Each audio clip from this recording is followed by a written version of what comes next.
Hello, this is Storybooks channel. New videos are posted every day. Subscribe and click the bell. Life in the dark is like a child's game of whack-a-mole, except that the game has a way of ending. You take the blindfold off your eyes, the bright light is blinding, but after a couple of seconds everything is fine. You are back in the familiar world. The game is over. But the real blindness is no longer a game. It does not end. You cannot remove the blindfold. You just have to try hard to get used to your new world and hope that one day you will get used to it. Caroline Clark was up at 5 o'clock in the morning. As she grew older, she spent less and less time sleeping, although she had once dreamed that when she retired, she would sleep. It seems she never dreamed of anything else in her life. Well, here is the retirement, and sleep in a human way Caroline has not learned. Too accustomed all her life to jump out of bed before morning dawn and run to do household chores. Well, what you need to redo, it's time to go to work, and from work you go the second series. Spin, spin, maybe then and go to bed early by midnight. That's partly why she was so infuriated by her sister-in-law's laziness to sleep until 6, because she herself had never had such happiness. The alarm clock gave its usual cheerful trill. 6, time to get up. Lisa reached out to turn off the annoying tune, but her palm slapped against the cool surface of the dresser. Her eyes were a mess, and for some reason she couldn't find her phone right away. Why? She grinned sadly. You'd think that was news.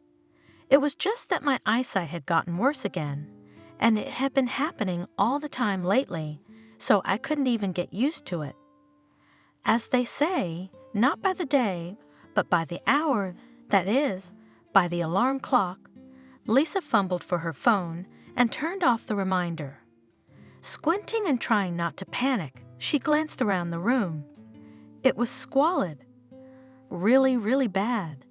The outline of the dresser was blurring, though she could still make out the drawers, the handles on them, though she couldn't see them at all anymore.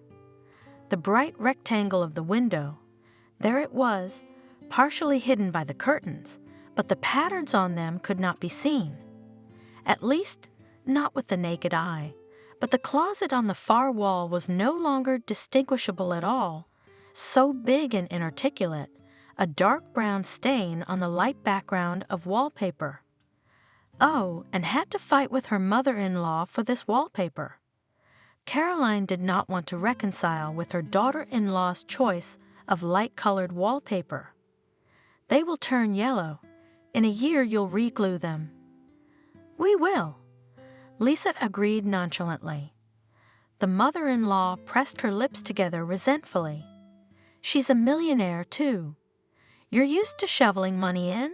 That's why you don't feel bad about changing the wallpaper every year. Lisa looked helplessly at her husband. Paul.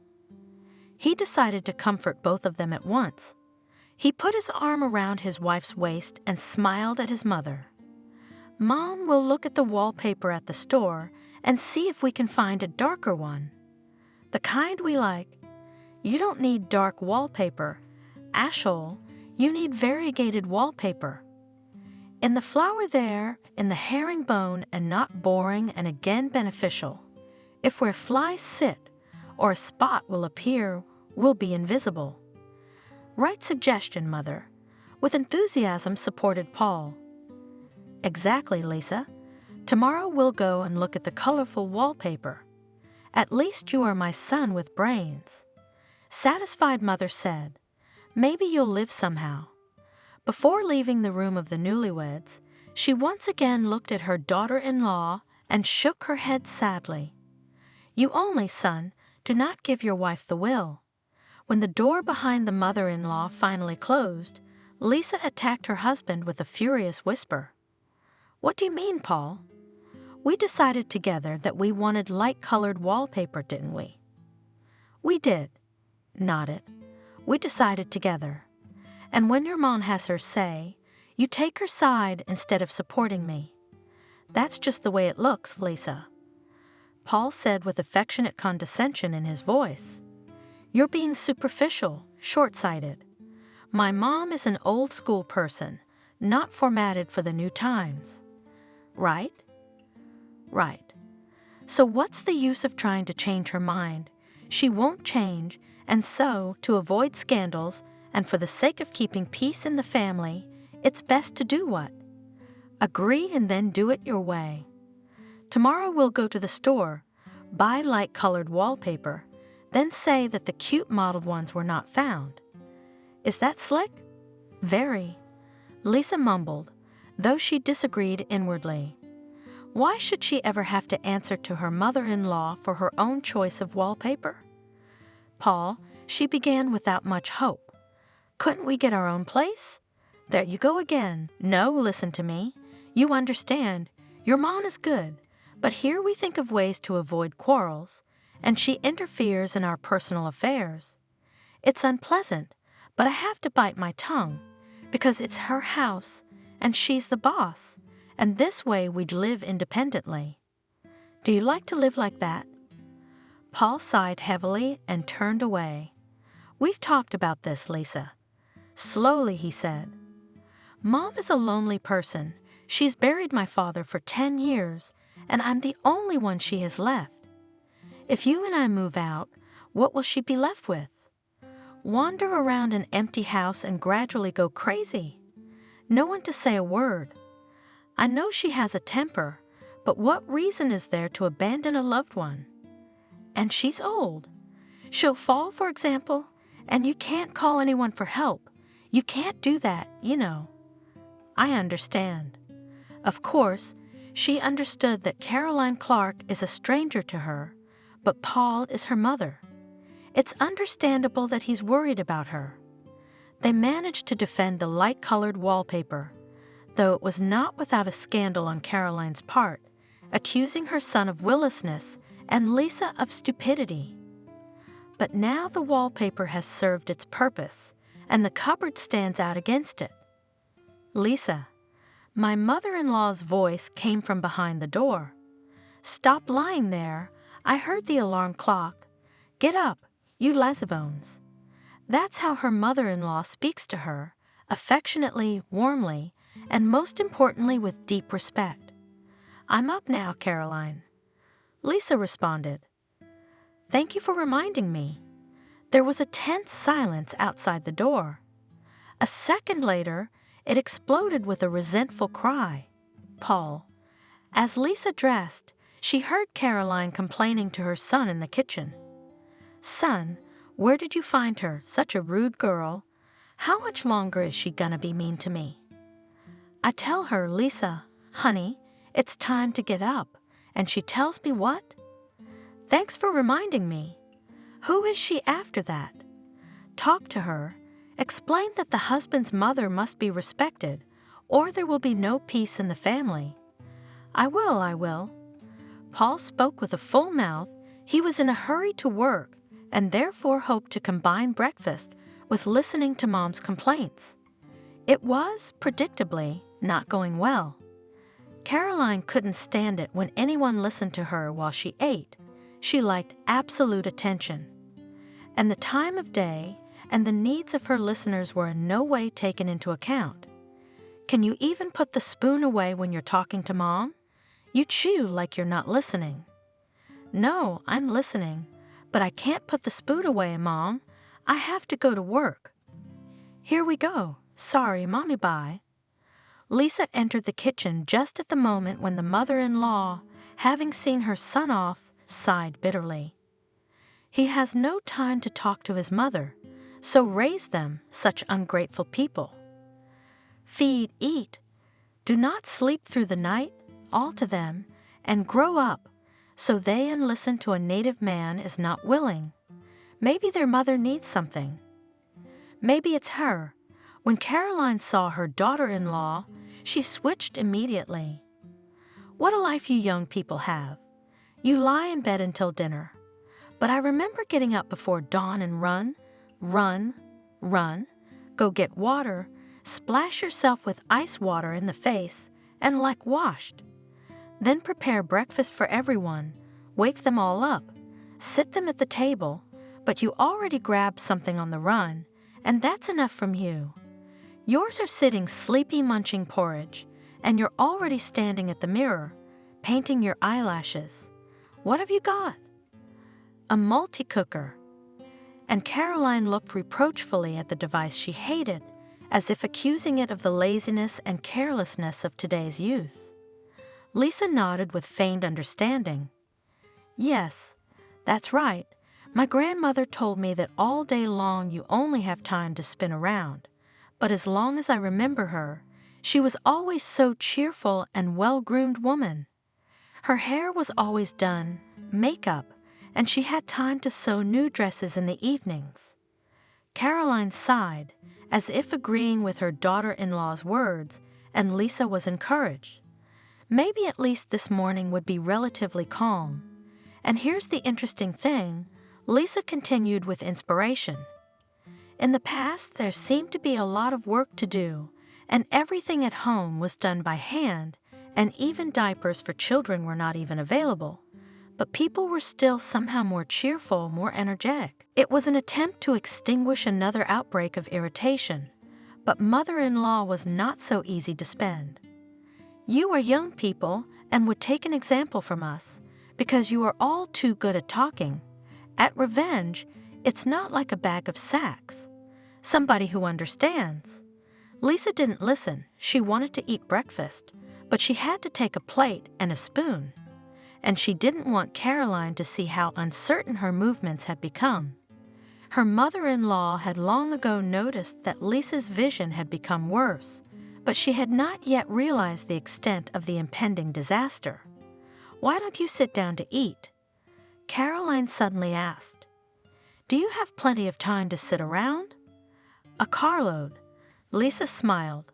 "I have a vacation from today." She was glad she couldn't see the expression on her mother-in-law's face, but her tone was already expressive. Oh, Caroline wailed, retiring to her room. What kind of young people are these? A vacation, a weekend. Idle, insolent, lazy. Now the whole vacation will lie on their backs. She should work and not complain. She's on vacation. She finally slammed the door of her own bedroom, and Lisa knew exactly what would follow. Her mother-in-law would lie down on her wide double bed, make herself comfortable, that is, with pillows, and pull out a huge plate full of candy and cookies from under the bed. She'll chew and watch TV. Her favorite show was about to start, an hour and a half of happiness and a chance to eat breakfast in peace. Lisa gulped down her oatmeal, unable to taste it. Today she had to go to the city to see an ophthalmologist. At the local polyclinic, they couldn't tell her anything good, but they scared her half to death. The ophthalmologist turned out to be a formidable man with a large bald head and a sleepy face. He listened to Lisa's complaints about her rapidly deteriorating eyesight, absent-mindedly, yawning and grunting. When she stopped talking, he stared at her as if he'd just noticed she was here. "So what are you complaining about?" he asked. "My eyesight," Lisa repeated patiently. "I've been seeing a lot worse in the last 2 months, and it's getting worse and worse. Do you watch a lot of television?" "Not at all." "I see." In a dull voice, the doctor said, "So you're on the phone all the time, which is very, very busy." He yawned. "Unhealthy." "All right, well, what am I supposed to do now? Maybe some drops or glasses? Tell me, will I buy whatever I need?" "Eat plenty of blueberries." That's what he said. "And glasses, well, if you insist, sit here." Let's have a look. The chart gave shocking results. Lisa's eyesight was not just bad, it was terrible. The sleepy look on the ophthalmologist's face vanished. How do you even see anything? How do you walk on the road? You could get hit by a car. How? When did it start? 2 months ago, I told you. Was everything okay before that? Your eyesight was good. Yes, Lisa answered with a shrug. At least I didn't complain. Maybe not perfect vision, but good. The doctor was jotting something down in the medical chart. Think back. Have you fallen recently? Maybe, huh? Maybe you were pushed on the bus? Maybe hit your head on something. Any accidents? No, nothing like that. Strange, but anyway here. He handed her a thickly written piece of paper. I've written you a referral to the Institute of Ophthalmology. You'll have to go to the city. Here. He waved his hands guiltily. But you're a doctor, aren't you? Can't you do anything at all? At least diagnose? We don't have the appropriate equipment here, and the level of specialists you need is not the same. Go to the city. And don't delay. Time is of the essence. Is it serious? She asked. You just tell me the truth. Is it that serious? I don't know, the doctor answered honestly. I can't tell you anything for sure. It happened 2 weeks ago, and for 2 weeks Lisa lived in agonizing anxiety. Her eyesight, as if someone had jinxed her, was deteriorating more and more each day. She tried to calm down and keep a cool head, but it was too hard. One late evening, lying in bed, she couldn't stand it and burst into tears and told everything to her husband. But Paul, listening to his wife's confused and nervous story, only laughed and patted Lisa on the shoulder like a frightened child. Don't get upset over nothing, Lisa. Soon you'll have a vacation, then you can go to the city, to that eye institute of theirs. I'll tell you it's just eye fatigue. You should probably read less. That's what. And you're always with textbooks, dictionaries, notebooks. That's how you hurt your eyesight. Teachers often wear glasses. For some reason, Lisa felt offended, although she knew perfectly well that her husband just wanted to calm her down. But it turned out as if he didn't consider her problem worthy of attention. No, she reassured herself. Nothing offensive had happened. He, on the contrary, wanted to distract me, that Paul character does not know, and he is always like that, from the problems dismisses. And maybe he's right. Don't tell your mom, Lisa asked. She doesn't like me, and if she finds out, she'll kill me. I won't, promised her husband, and after thinking about it, added, but you shouldn't talk about Mom like that. She's not such a monster. Paul again stroked his wife's round shoulder and turned over on his side. He could not sleep. He felt bad for his mother, though he knew better than others that her character was not sugary, but still he pitied her and tried to make her life a little happier. What did she see, Mother? She finished 9 grades, and in the 3rd year of technical school was already with a belly. Paul's father didn't think about marriage, but his parents insisted. But they didn't care about their grandson. They cared about getting a free housekeeper. Caroline for their generosity, for the fact that Paul grandson recognized from morning to night the whole house washed. She worked in the vegetable garden, cooked for the whole family, but no one was going to fee her for free. She was assigned to the local school librarian, half a day's work, and the money drops. Salary, however, all to a cent, father-in-law took away. Maybe Caroline would not have lived to her years if after retirement her parents-in-law did not move to the south, to their eldest son far away.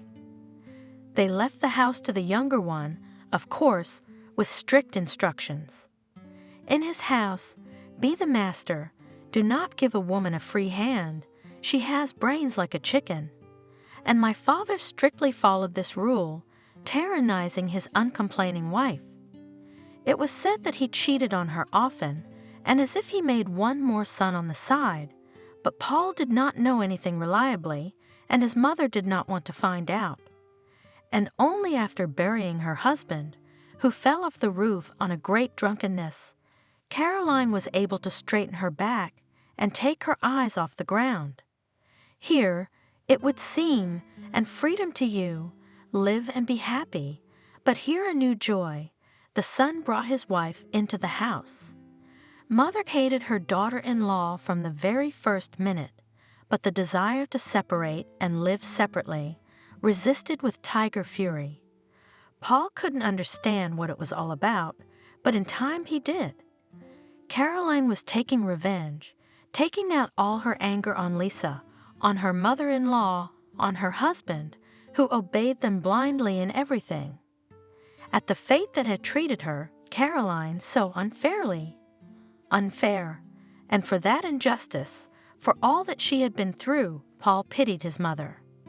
And Lisa, his dear wife, felt sorry for her too. Now she endures every day from her mother-in-law, both swearing and ridicule for his sake. If only he could make Lisa look at his mother with his own eyes. He persuaded, asked, explained, but the wife never felt compassion for her mother-in-law. And most of all, he felt sorry for himself. He swims between his women as between two fires, and there is no end to this tossing. Lisa was sobbing quietly on her pillow. "Don't cry, Lisa, it will be all right." Paul mumbled sleepily and immediately fell asleep, exhausted by his sad thoughts. In the Institute of Ophthalmology, where she came, clutching in her hand a referral for an examination, it was spacious, bright, and cool. In the first few seconds, Lisa, accustomed to small rural buildings, almost panicked when she found herself in the huge lobby. Her head was dizzy from the large space. How do they work here?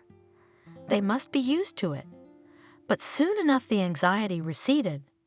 At the reception desk, she was greeted with smiles, soft voices, and when she found out that her vision was too damn bad, she was taken by the hand to the right office. The doctor was kind and, not unlike his rural colleague, listened to Lisa very attentively, without distracting her and only occasionally asking clarifying questions. But now the panic began to return to her. "You see, Lisa," the doctor said thoughtfully, "this is something, well, completely unknown. I confess to you frankly, I've never encountered anything like this before." "No, I certainly haven't." "You've never encountered what?" she asked. "What is it? Is it some kind of rare disease? A virus, maybe?" He rubbed his chin grimly. "That's the thing, no. It's not a disease at all. I'd say by all accounts you're perfectly healthy. You should be able to see, but for some reason, and you yourself say it's getting worse." "Every day," Lisa confessed. "For example, yesterday I could recognize the pattern on the curtains 5 feet away from me, and today I can't. And I can't see the knobs on the dresser, but yesterday I could recognize them. Yes, it's just a wild mishap." "But what should I do, doctor?" she asked impatiently. "Give me something, some kind of treatment. Injections, drops, pills, ointments, treatments. Something should help." "Right? How is that possible? You saw a man, and then you went blind in the middle of nowhere. Do you believe that?" "I'm sorry, Lisa," the doctor replied tiredly, "but you see, to make an appointment, I need a specific diagnosis, and I don't have one. I can't. I have no right to prescribe you something stronger than ordinary vitamins, but they won't help in your case. You understand, don't you?" Her heart dropped. "And the prognosis?" In a shaky voice, Lisa asked. The doctor was silent. He remained silent for a long time, drumming his fingers on the table and not looking up at the patient. "Unfavorable, huh?" "Yes, tell me. At this rate of deterioration, you'll lose your sight within a week," he said quietly. "Try not to lose heart. Don't despair. You know, people live without sight and even manage to work. Do you really need eyes for your work?" "I work in a school, teaching literature. I see, I understand. then maybe you should think about changing your field. For example, you could try to learn massage techniques. You know, blind people make excellent masseurs. You know, when one sense organ fails, the others become more sensitive.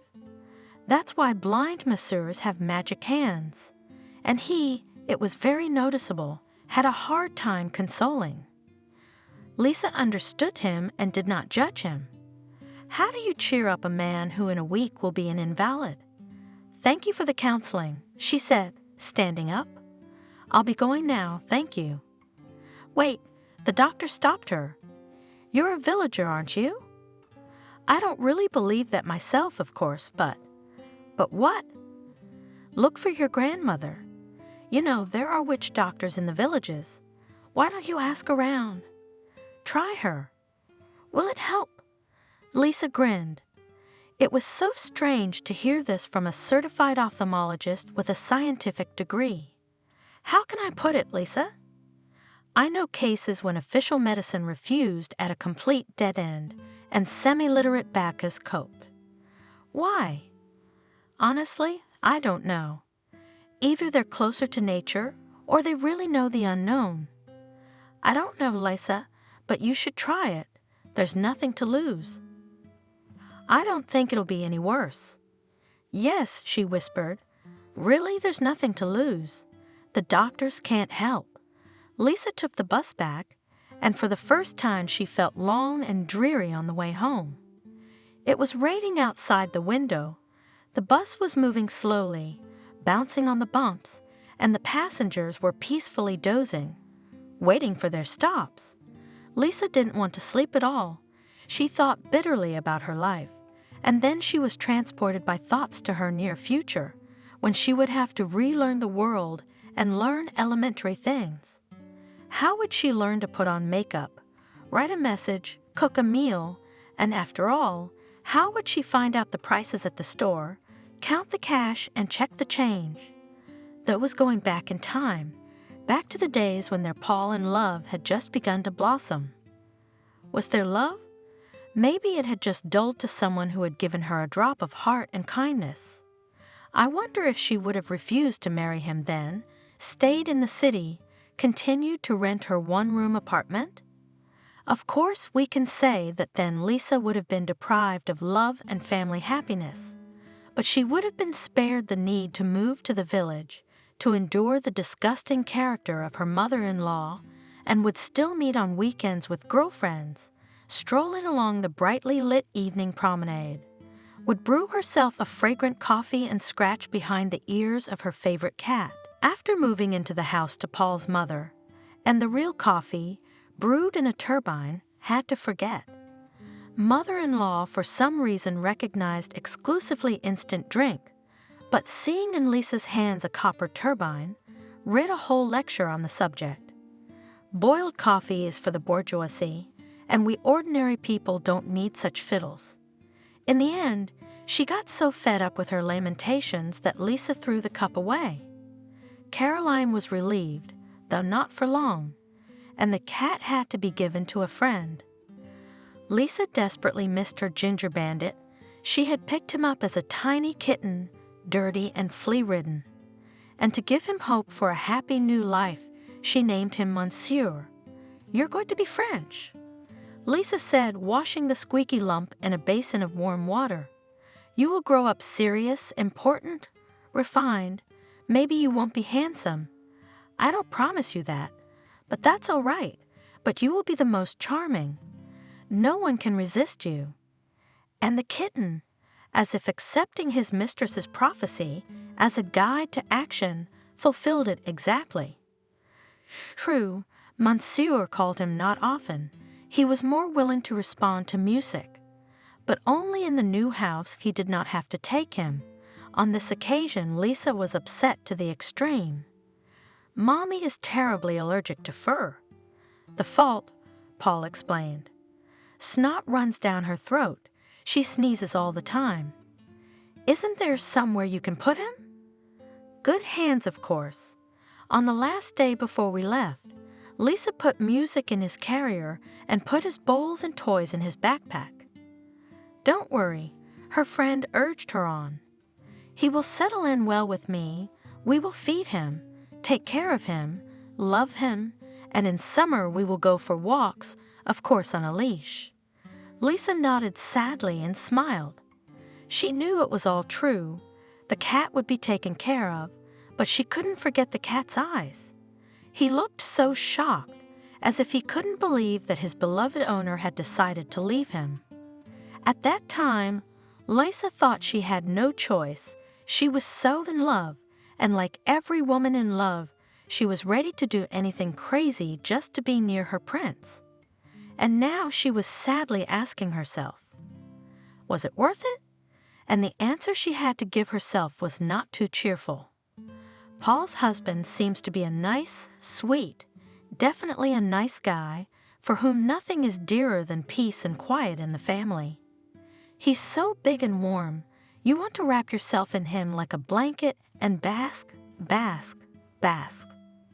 Of course, he's a little bit ugly and completely devoid of ambition, strives for development, money, impressions. All this is not about him. And he is not a romantic. You can't look at the stars with him. He would rather lie down on a sofa and watch TV. Well, a hobby is a hobby, not worse than others, but he is constant, balanced, soft. So he cares for his mother in a touching way. He is a wonderful, devoted son, but at the same time, a bonus to Paul comes his precious mom, Caroline, who has no life without constant whining and complaining. Instead of her favorite exciting job, trips to conferences, participation in contests, Lisa now has a half-time job at a school that will close not today so tomorrow, because there are almost no kids. City friends remained in city life. They called each other less and less often, and during Lisa's infrequent visits to the city, they could not get together. One day, Lisa decided to see if her friends were in touch with each other. In the old days, they used to meet every Saturday at their favorite cafe to have breakfast and discuss the news of the week. Lisa arrived in town on a Saturday morning and went to a familiar cafe, but sat far away from the entrance at the farthest table. Half an hour later, the first friend walked through the door. She was usually a little late, but today she turned out to be an early bird. Two others pulled up after her. At their table, there were bursts of happy laughter. Lisa had once sat there and laughed carefree and with them, but now the sight was painful. So their company hadn't abandoned their traditions. It was just that Lisa had become uninteresting to them. And instead of a cozy apartment, morning fragrant coffee and a cat, instant nonsense and an allergy to wool. It's called finding love but losing yourself. Sad. And it seems like it would be even sadder. And maybe if she'd stayed in the city and her eyes would have stayed intact, who knows? From the bus stop to the house, Lisa walked slowly, trying her best to see and memorize the countryside before it was forever hidden under the black blanket of her blindness. It would be something to remember. Caroline was already curious about her daughter-in-law's whereabouts, and of course, met Lisa on the doorstep. Complaints, resentments, and reproaches, which instantly sprang from the horn of plenty. "Lisa, where is your conscience? You didn't have time to go on vacation, so you ran to the city to go to your friends to gather gossip. Why don't you stay at home, like a normal wife, and help me with the garden? Why don't you mop the floors like you don't know I can't bend my back? I'll wash them later. I'll just rest a little after the road." That's her whole story. So, as to have fun, so she runs, and as to clean up the house, so it's later. What's Paul going to say? Have you thought about that? So he goes to work and his wife goes out for a walk? You could have cooked for your husband if you had nothing to do. I cooked it yesterday. Lisa replied tiredly, unceremoniously pushing past her mother-in-law into the house. There's soup and a roast. How can a good hostess feed a man with yesterday's dinner? Caroline almost howled.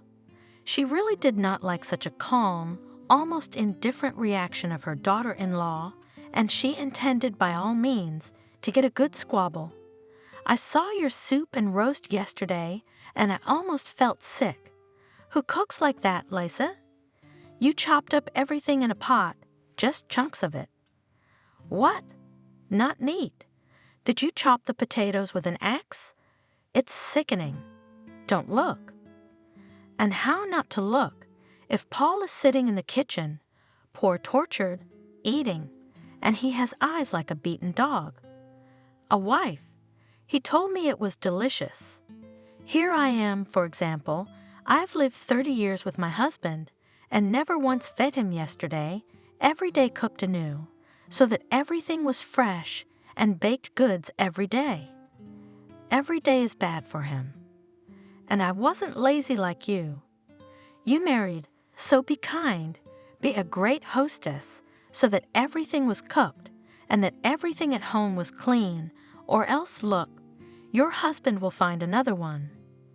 The one who will feed him and wash a fresh shirt, he will cook for the morning, will not be lazy. He wears t-shirts. Don't you talk back to me. You better listen to what your mother-in-law tells you, not what she says. Give me a deadline and you'll see for yourself. I won't. Lisa mumbled. I won't see anything. What? Speak louder. I have ears, not radios. You're mumbling, whispering. Haven't they taught you to speak properly? I'm tired, I said. Lisa said loudly, turning to her mother-in-law. Caroline's face was blurring into one solid pale blur, and Lisa was glad for the first time that she was losing her sight. At least she wouldn't have to watch Caroline's facial expressions play. It's not a pleasant sight, especially when you know you're about to hear something nasty. I'm gonna get some sleep, okay? Sleep? You're no use anyway. The mother-in-law sighed and went to the kitchen. Lisa, left alone in the room, quietly shut the door and sat on the bed without undressing. She was exhausted from the trip or from the bad news. Through the wall, she could hear her mother-in-law muttering unhappily. It was hard to make out the words, but in Caroline's case, the general meaning was clear. It was always the same. I wonder why I put up with the daily backstabbing and downright rudeness from this feisty old woman. No, I've learned not to be annoyed. I've even learned to ignore it. But why should I? All for the love of my husband? I suppose so. Does he love me? Maybe if he did, he wouldn't make me put up with this daily nonsense. Lisa was disgusted by her own thoughts. She'd never doubted Paul's love before. But before I wasn't in danger of being left blind and helpless, completely dependent on my husband and his blood-sucking mother. Before it, even if I did not realize it, but I was still sure that if a knife to my throat would come to me, I would leave everything here, get divorced, and survive perfectly well on my own. But now what? If Caroline won't let me go without a lecture now, what will happen when I go blind? Lisa stretched out on the bed and suddenly realized how tired she was.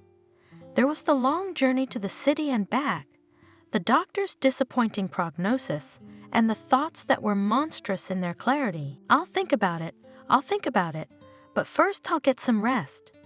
She covered her eyes and fell asleep almost immediately. Her first thought upon awakening was, how could it be? After all, the doctor said there was still a week to go. The whole room was plunged into darkness, but turning her head, Lisa calmed down and even laughed at her fright.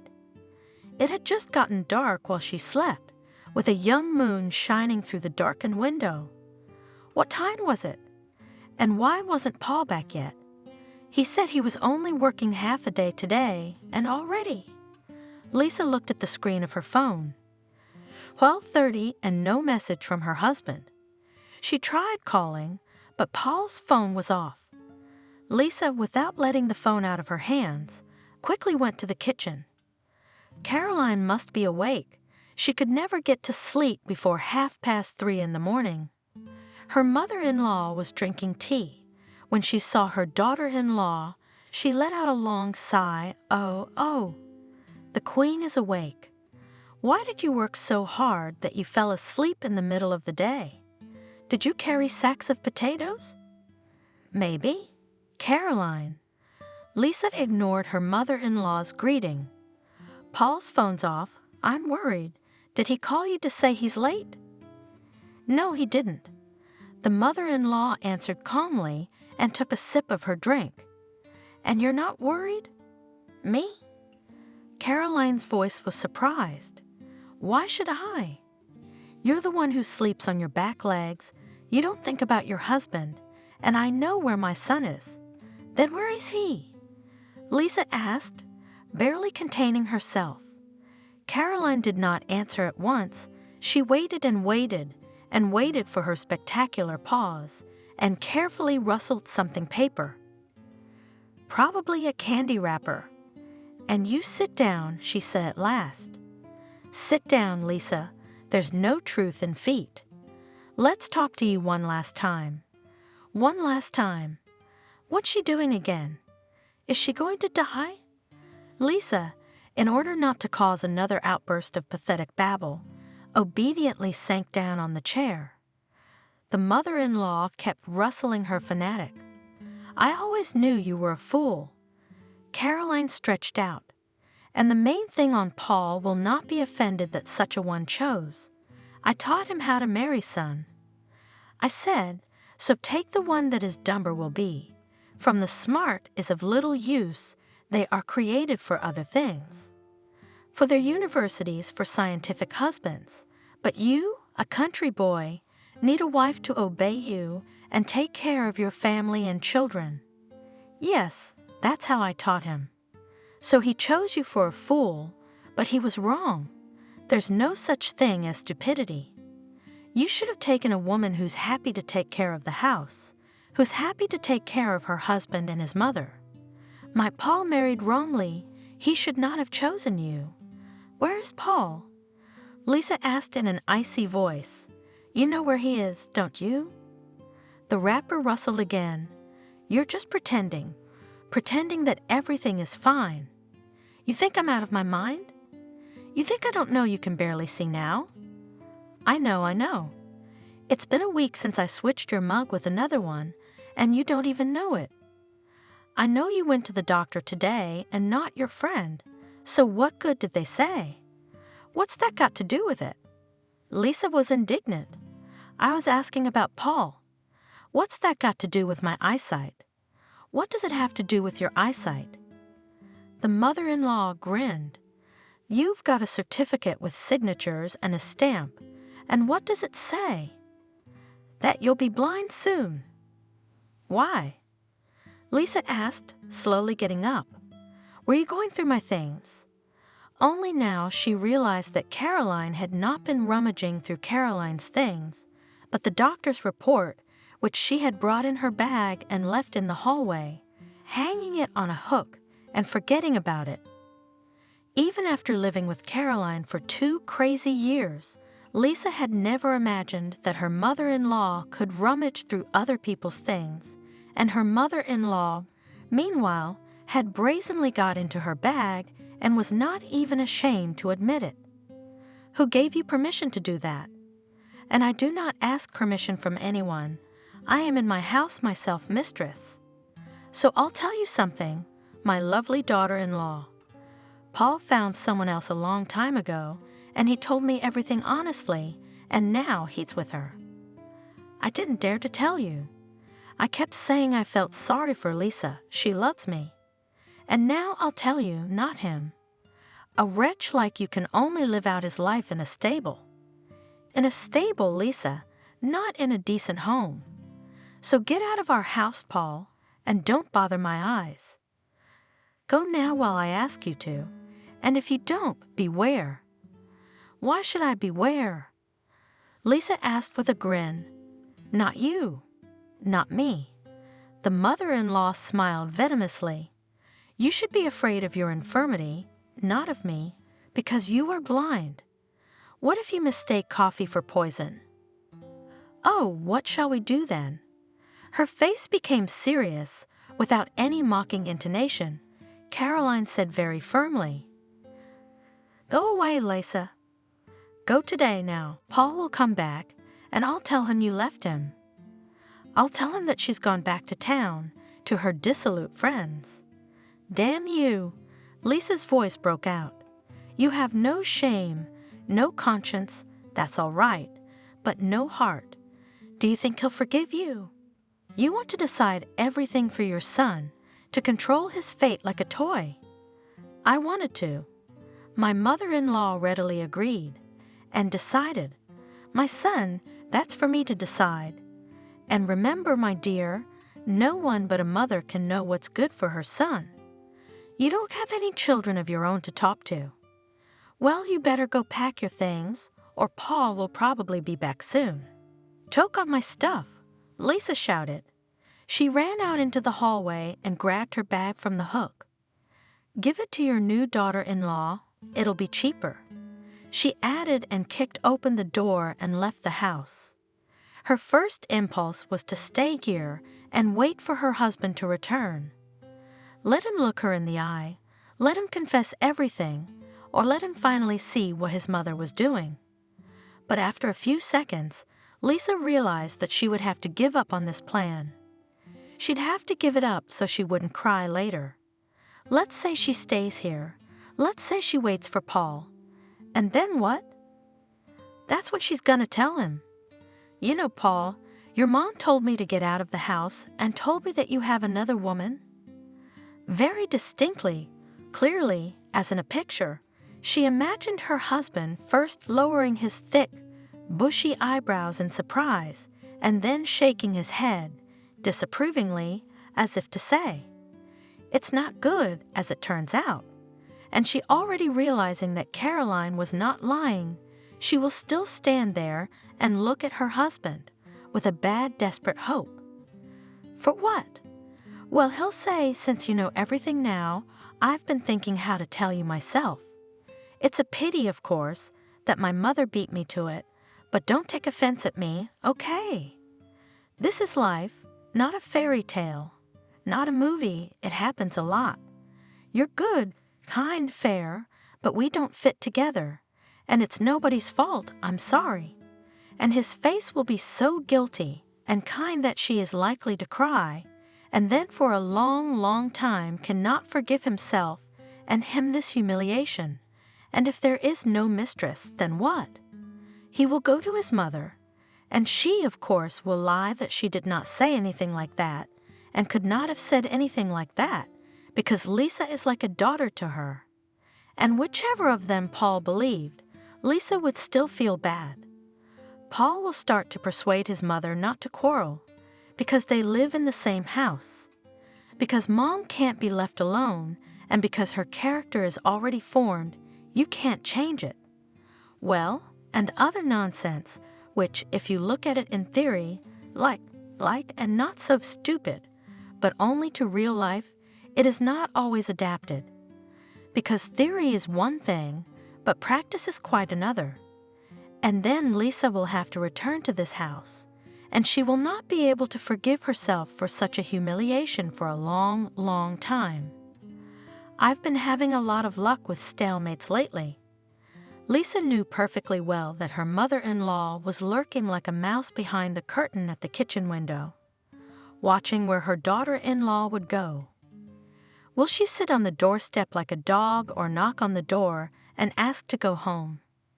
No, enough of this nightmare. She'll go back to town immediately. She'll wait until morning, and then she'll be there. Lisa looked in her purse just in case. It was a pity, of course, that the doctor's report had been left in Caroline's thieving clutches, but it was no big deal. The Institute should still have a copy. Everything is written on computer databases, not in the Middle Ages. We live in the 21st century, the time of high technology. There was still some cash, a bank card, and a passport in her purse, but having turned the bag over several times, Lisa realized with horror that both were gone. The bank card was still there, but it had been cut in half, and now the two unequal halves were lying at the bottom of the bag, scratching the silk lining with their sharp edges. Oh, Caroline, the most practical woman in the world, who could just kick her daughter-in-law out of the house, had to rip her off too. Well, to hell with her. After all, the phone with all the necessary applications is right here. All that remained was to decide on a place to stay. The first bus into town leaves at 6:30 in the morning. Where would she go until then? Knock on the neighbor's door, but they would let her in.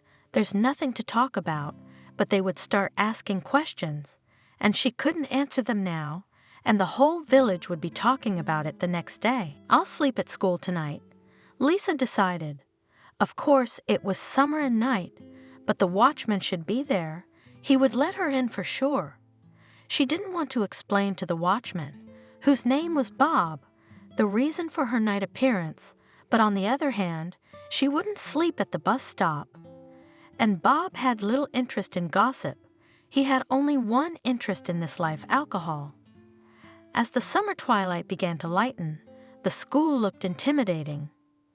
Inappropriate among log cabins, an angular brick building with a broken window on the first floor, it was before the vacations. The children were playing soccer in the schoolyard. Well, the ball flew there. It looked like an abandoned building, the kind of building that photographers love and teenagers find romantic. Lisa herself used to love to climb such places. What could she find there? Treasure? No, everything was much more ordinary, just wanted to tickle her nerves. She ended up with a broken collarbone and a sprain. Lisa knocked on the locked front door. "Bob," she called out. "Open up, it's Lisa, let me in." But nothing was heard behind the door, no footsteps, not even a rustle. "Bob," silence again. "I see." The watchman had managed to use his main interest in life, and now he would not wake up at least from the cannon of the fields. Lisa sat down on the steps of the school and stared at herself with an unseeing gaze. She was alone outdoors at night after all. Amazing. She thought wistfully about the fact that, despite the 2 years she had spent in the village, she had never made any close friends here. And when? From work to home, from home to work, husband, house, vegetable garden, Caroline, were to make friends when? Of course, she could call her friends in the city, ask them to come and pick her up, but for some reason she was ashamed to think about it. Lisa didn't like to think about it, but even now no memory was pleasant enough. All seemed trifling compared to the present trouble. After Lisa found out that her friends were still dating, she called each of them, and they all talked something like this. "Sorry, Lisa, but that's life. You've fallen out of our circle, and we have nothing to talk about. What are your interests now? How do you make cheesecakes? How to get rid of parasites in your garden? You won't be interested in us, we won't be interested in you." It was unpleasant, hurtful, but at the same time, Lisa felt something like relief. At least now she wouldn't have to wonder what had happened. The only reliable companion she still had was Kevin, and it was his number she dialed. He arrived quickly and didn't even seem surprised by her call. He listened, said, "Wait, I'm on my way." And that was it. Kevin, he had always been like that, reliable and dependable, and Lisa felt a little calmer at the thought that she was not alone in this rapidly fading world. Someone cared about her. Someone was rushing in a car to pick her up in the middle of the night from the deserted steps of the school porch. Someone cared. He got out of the car with such a cheerful smile, as if he hadn't come to rescue his friend from trouble, but was going to a party. "Hello, lost one." He smiled, helping Lisa up the steps. "It's a little late for a ride." "Come on, let's get in the car. Where's your stuff?" "Here." Lisa waved her purse. "That's all my luggage." "That's a lot." Kevin even whistled in surprise. Lisa shrugged. Look, why don't we pick up the rest? I'll go with you if I have to. Do I have to? No, she wrinkled her nose. I don't have to. Believe me, it's disgusting. That mother-in-law was there, touching my stuff. And the husband what? Kevin asked quietly. The husband ate a lot of pears. Lisa cut him off. No, I don't have a husband anymore. Shall we get out of here? She started toward the car, but stopped. Why did you stop so far away? The headlights are on. It's about 100 meters away. Kevin silently took her hand. Come on, the car is just a few steps away. What's wrong with you? Have you been drinking? No, she didn't answer. I have trouble with my eyes. I'll tell you everything on the way, but let's go quickly. I can't stand being here anymore. I'm sick of it. If Kevin had any more questions, he nobly suppressed the impulse to ask them immediately, and Lisa was grateful for his silence. He drove along the highway leading into town, watching the road carefully, and then Lisa slowly, stopping now and then, began to tell. And she herself was surprised at how much she had to tell about her mother-in-law, who wouldn't let her pass, and about her husband, who didn't seem to notice how unbearable the atmosphere at home was. She talked about how terrible it was to lose her eyesight and to know that soon you would be completely blind, and about how her friends didn't want to talk to her anymore, and about how she missed her cat, and about her old life in general. Kevin listened to her without interrupting, letting her talk. Lisa talked, and when she ran out of words, tears came. So they say, to look for a witch doctor, he said at last. Kevin had brought Lisa straight to his house, and now they were sitting in his cramped kitchen drinking very hot and sweet tea. They do, she confirmed. You know, all sorts of grandmothers, forest witches. They say there are more of them, but there were none in the village where I lived. Well, except there's one who works at the forge and cures infertility. If a woman comes to him at the forge, he does some magic, and 9 months later she has a baby. Kevin laughed. He laughed so long and contagiously that Lisa joined him.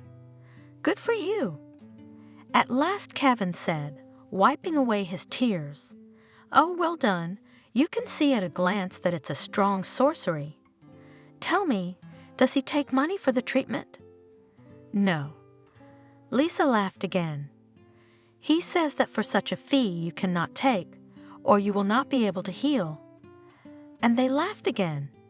Kevin had brought her back to life, even if unwittingly. At least she was herself again for the first time in months. Not the deathly frightened, almost blind Lisa, but the other Lisa she used to be. Calm, fun-loving, and laughing out loud.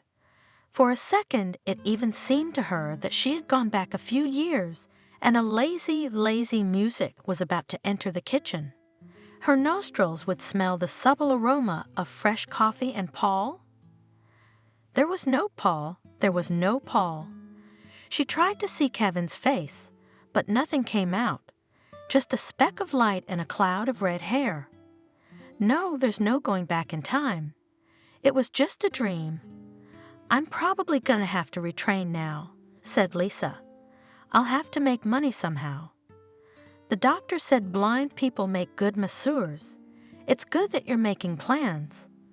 Kevin approved, but don't rush into it yet. Maybe you'll come up with something. What's there to figure out? The doctors have given up on me. We'll see, he said meaningfully. Now go to sleep.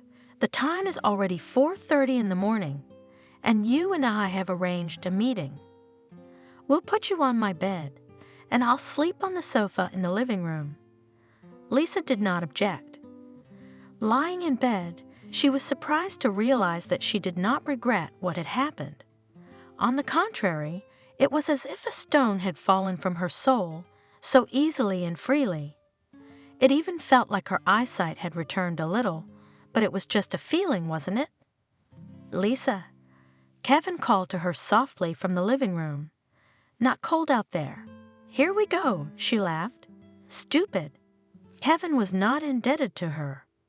"I was going to get you a second blanket, if you need one. Or you can get it yourself, in the closet on the right." Lisa laughed softly. She was a fool to think that Kevin was hitting on her for old times' sake. "No, I'm not cold." She smiled, burying her face in the pillow. "Thanks, Kevin." Meanwhile, Caroline was in the kitchen, stroking the arm of the sad Paul. "I guessed it a long time ago," she said sympathetically to her son. "You just did not want to tell you. All thought that I'm an old fool in these matters, understand, and it's how it turned out. So maybe she did not go to her lover?" Paul asked me sadly. "So just offended by something. She told me recently, 2 weeks ago, that she began to see badly. Crying, afraid that completely blind, and I told her, by the way, carelessly so, that come on, it's all nonsense, you read a lot." "Nothing." Her mother waved it off. "Now her what's his name, he will comfort her. What if she has no one after all?" Paul said again, his voice ringing with desperate hope. Caroline drew a crumpled handkerchief from the neckline of her blouse and held it to her eyes. "What do you mean there's no one?" she sobbed. "If she told me herself." "Here, my son, she was sitting there, so brazen, so glossy, and she told me." "Keep all my things, give them to the new Paul fool." "She said that?" he asked in confusion. "Yes, sonny. And also says, and me my favorite, new everything will buy new, yes, such that you and in a dream never dreamed." So she left, grabbed her bag from the wall and left the house. Paul put his hands around his head. How could it be? His whisper was quiet, as if he had forgotten his mother's presence and was addressing himself. "How can it be, Lisa?" Caroline sighed, then rose heavily from her chair. "Son, I'm going to bed. My strength is gone, I'm aching for you." On the table, misplaced and lonely, stood a vase with a bouquet of small bush roses. Paul had brought them from the city for his wife. In the morning, waking up on a wide bed in an unfamiliar room, Lisa didn't immediately realize where she was, but then her fully awake brain began to plant a memory of yesterday. She remembered how she'd sat on the school porch, how Kevin had come to pick her up, and then she felt a burning sense of shame that she'd never once called him during her 2 years of marriage, never asked him how he was doing. And he said, "Call, don't disappear," but where was it? He only sent congratulatory messages twice a year on holidays. Christmas and her birthday, and when she had a problem, Kevin came at night. A friend. With some difficulty, Lisa managed to check the missed calls on her phone. None. All the better.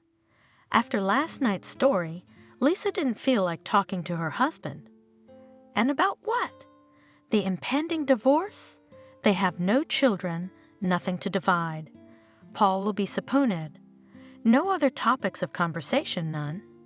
Since there was nothing to do, Lisa decided to spend the day thinking about the future. The option was to move back to her parents in their tiny backwoods town. That was the first thing that came to mind, but Lisa wasn't going to be a burden to them. In the evening, she would ask Kevin for help to find some massage courses. Then she would get a new profession, and when she arrived at her parents' house, she could get a job. Her parents would be able to help her adapt to her new life a little. This thought cheered her up, and Lisa decided to start adjusting now.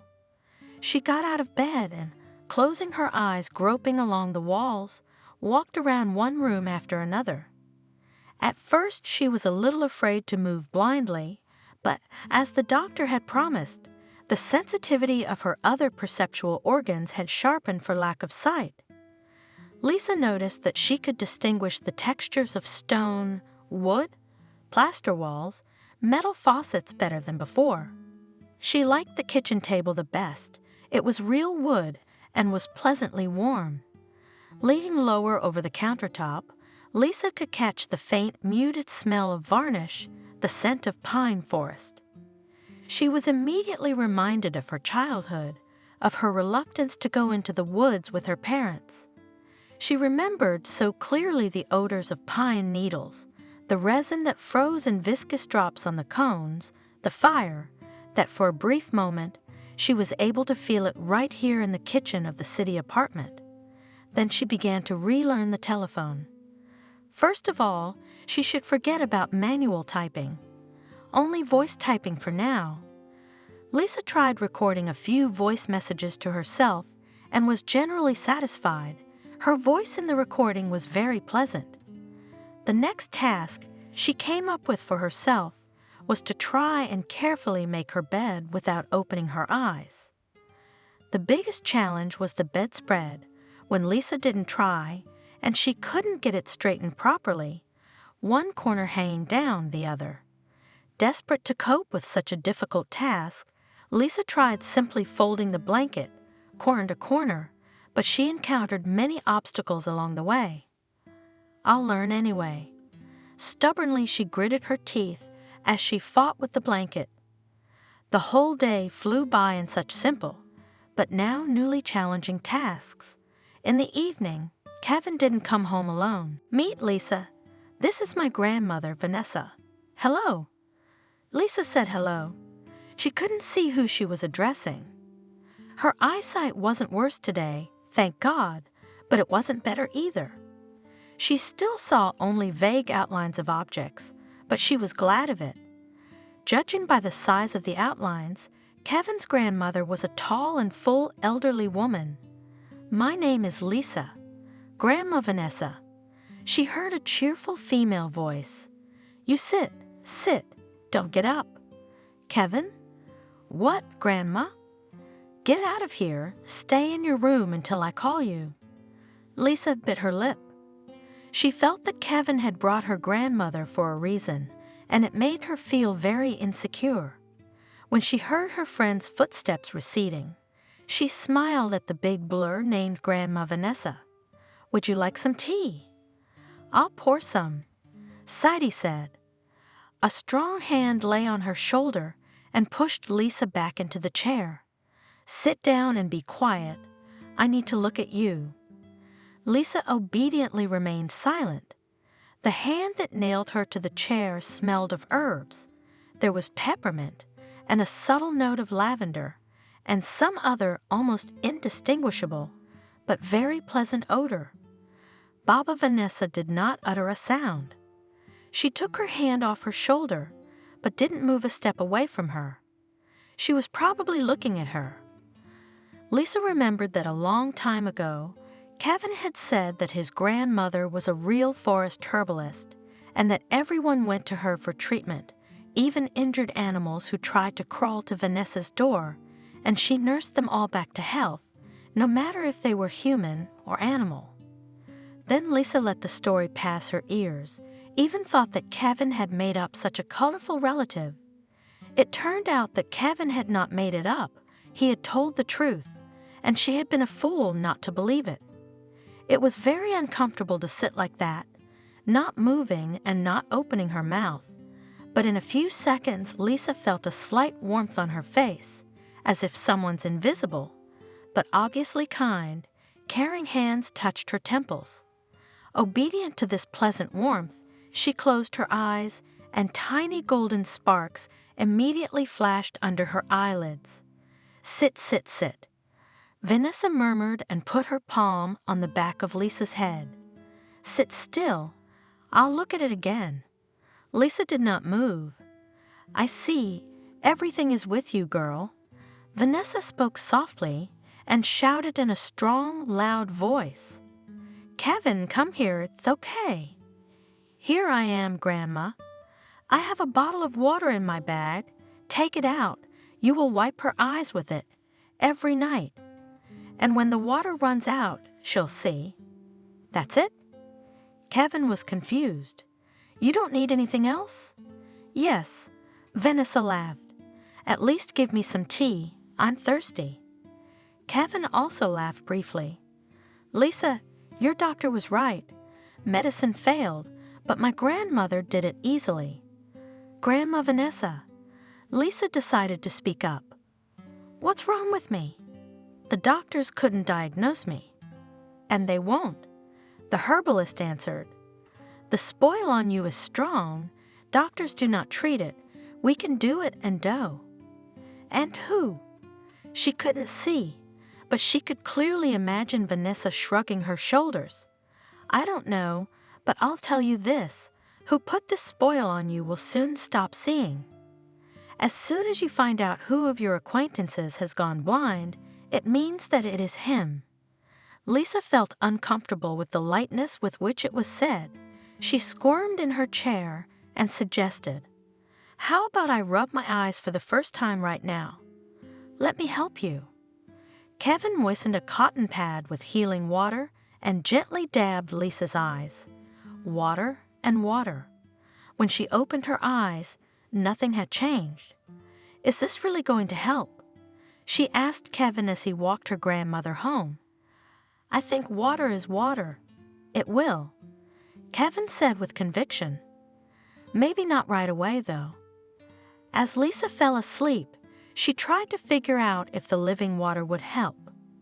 Would it save her from the oncoming blindness? She would have Kevin's confidence that it would help, and that was it. She didn't think so herself. The next morning, Lisa woke up and suddenly realized that she could make out a pattern on the bedclothes, multicolored polka dots, as if confetti had been scattered on the bed. What's that? She shrieked, touching the little colored spots with her fingers. Bare feet slapped quickly down the hallway, and Kevin's voice was suddenly very close by. What's wrong, Lisa? She looked up at him and smiled happily. Kevin, I can see the beginning. She remembered Kevin, red-haired, white-skinned, with open green eyes and a slight smile on his beautiful lips. I haven't seen you in so long, she said, not caring at all what she said. I loved you so much. Kevin remained silent. She must have embarrassed him with her thoughtless confession. I'll, he muttered, go to the kitchen, make coffee there. I remember cinnamon for you. Lisa was just as embarrassed. She shouldn't have told him that, but why not? She really loved him, so why couldn't she say it? Lisa remembered how a few years ago they had woken up together, and Kevin had gone to make them cinnamon coffee, just as he did now. His apartment had been smaller then, but it was big enough for her. Kevin would make coffee and whistle to himself, and Lisa would get up and follow him, because she loved to watch him barefoot in a sheet, making sure the boiling drink didn't escape. Lisa sat on a low stool and watched her lover. Silently she adored him, and it seemed there was no one in the world more perfect. How tall he seemed to Lisa, from her vantage point. How beautifully the sun played on his red hair. How easily, with what effortless grace did he move. Kevin, from time to time, turned around to smile at her. And certainly there was no other smile like it in the whole world. How much could be put into one smile? Lisa even squeezed her eyes shut to visualize it as clearly as possible. A turn of Kevin's head, just a slight turn, and already a fiery strand of hair falls carelessly on his high forehead. His green eyes flash with affectionate amusement. The corners of his lips lift. When you smile like that, Lisa once said, I feel like I've got an arrow in my heart. There's no room left. That's how much I love you. How long did their happy love last? Lisa couldn't remember. Maybe a few months, maybe a lifetime. How simple it had been then, simple and very real, and how stupidly it had ended. Lisa remembered that day, and now it all appeared to be a dream. Here she is standing in the airport, for some reason in Kevin's jacket, and from tears she can't see anything around her, but Kevin is still with her. Lisa presses herself against him, trying to breathe in his scent, to memorize the sensation of his soft curls on her face. I'll be back. I'll be back soon. Don't cry. When I get my father back on his feet, I'll be right back." Why? Why didn't she go with him then? Kevin's father had been in some terrible accident, and it took a long time to recover. Week after week, and then the weeks turned to months.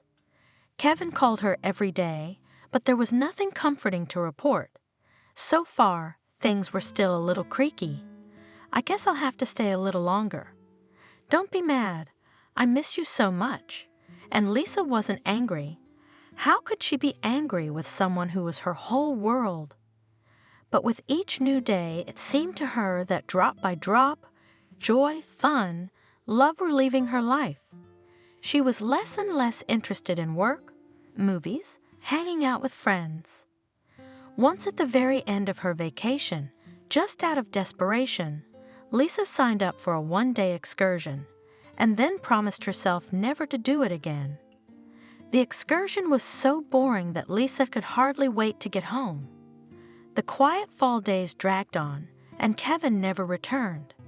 Lisa tried to stay at work longer and even organized a literary club for high school students. It was a good idea, promising, but Lisa quickly lost interest in it, and everything that wasn't about Kevin. In the evenings, Lisa couldn't stay at home and spent hours wandering the autumn streets, buying herself a cup of coffee and forgetting to drink it. And when she remembered, it was already cold, and she only had to send the cup with its contents to the nearest trash can. She was also uncomfortable among people, but the crowd was strangely soothing and gave her a sense of belonging. Your love may be far away from you, but you are not alone.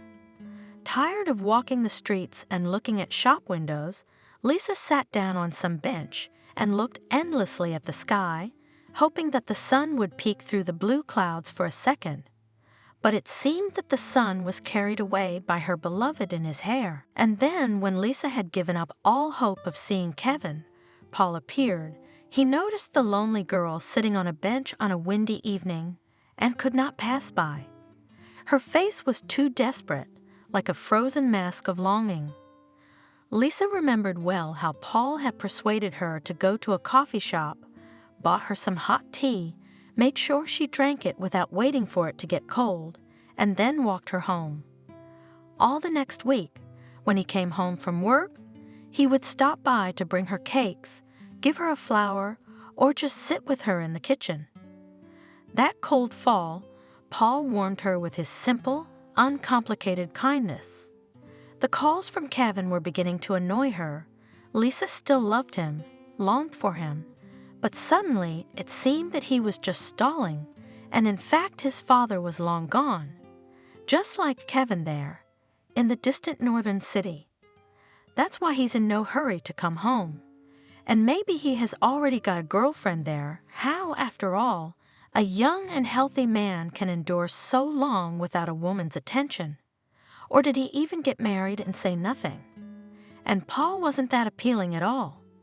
Perhaps he wasn't even interesting. But he was there, always, invariably, for sure. Never asked for anything, but always ready to fulfill any request. And her heart, hungry for warmth, was drawn to him more and more.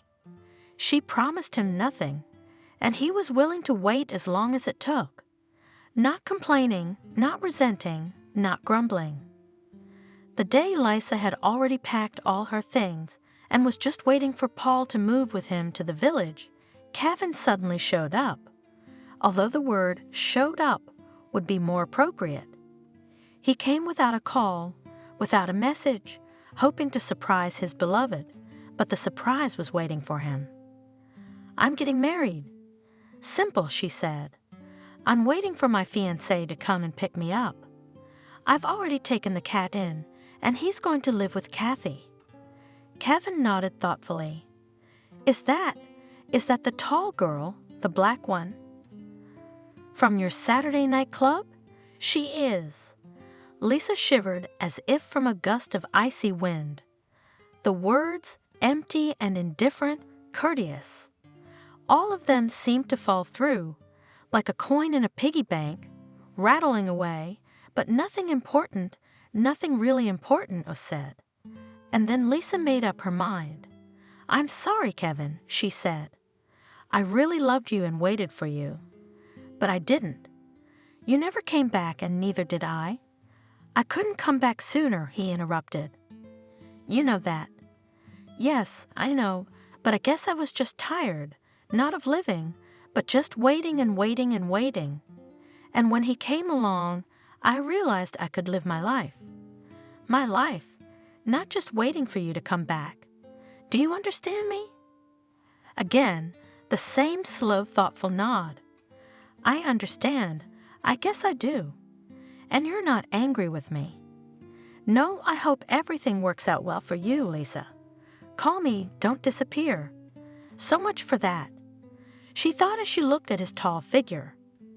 He walked without noticing the cold, without slipping on frozen puddles, his hands in his pockets, his shoulders turned, his red hair branching and bouncing with every step he took.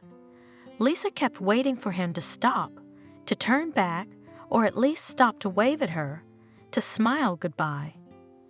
Look back at me." But he didn't look back. 3 years later, "Kevin, I'm here," shouted a spectacular young woman standing at the entrance to the mall. A tall man, standing out in the crowd with the fiery color of his hair, hurried over to his friend. "I couldn't find a parking space," he said, smiling. "Did you miss me, Lisa?" "I always miss you," she replied and rose up on her tiptoes to kiss her lover. Passersby looked at them with amusement. The times we live in are like a Formula One rally, the speed and the control of the situation. You don't see that kind of leisurely tenderness very often anymore. Shall we? Kevin took Lisa's hand and the two of them walked through the open doors. "We need to choose tiles for the bathroom," Lisa listed. "We also need to look for a comfortable sofa for the nursery. If the baby gets restless, we can at least rest next to the crib for a while." "Not in a hurry?" Kevin laughed. "We still have 7 months to go. And they'll fly by before you know it. And there'll be 3 of us already." "Yes."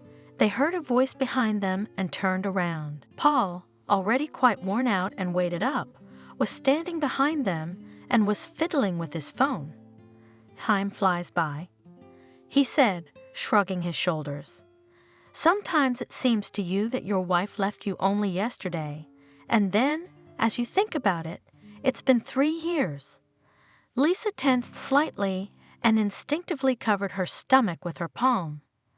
"I hope, Paul," she said, "that those 3 years have turned out to be very happy ones for you." I'm glad your mother told me everything. I was angry with her then, but now I realize it was for the best. You would have hesitated to go to your girlfriend and agonized, and I would have." Paul's face reflected bewilderment mixed with a fair amount of curiosity. "What are you saying?" "What girl? To whom I would not dare to go. How could you?" Lisa was confused. "Your mom told me so herself the night I left. Allegedly you have one. You were only going to work half a day that day, remember? I was waiting for you and your phone was off, so I went to ask your mom if she knew where you were. I was worried, you know. And your mom told me that you're with your mistress now, that you've been together for a long time, and you don't dare to leave because you feel sorry for me. I really do." Paul smiled sadly. "I was late because I had an accident. Not serious, no, it's nothing like that. I don't think I even had a scratch on me, but while all that was being processed, while I was looking for a car service, time passed." "I didn't know," Lisa gasped. "But why didn't you call me when you got home? At least we would have explained ourselves to each other like human beings." Paul looked away. "Mom said you left me on your own for a lover." Lisa looked at her ex-husband, speechless. "Yes, that's how it turned out," he said and smiled his kind bear smile. "Mom?" Lisa barely spoke. "Your mom should play chess, a strategist like they don't make anymore." "Yeah," Paul agreed awkwardly.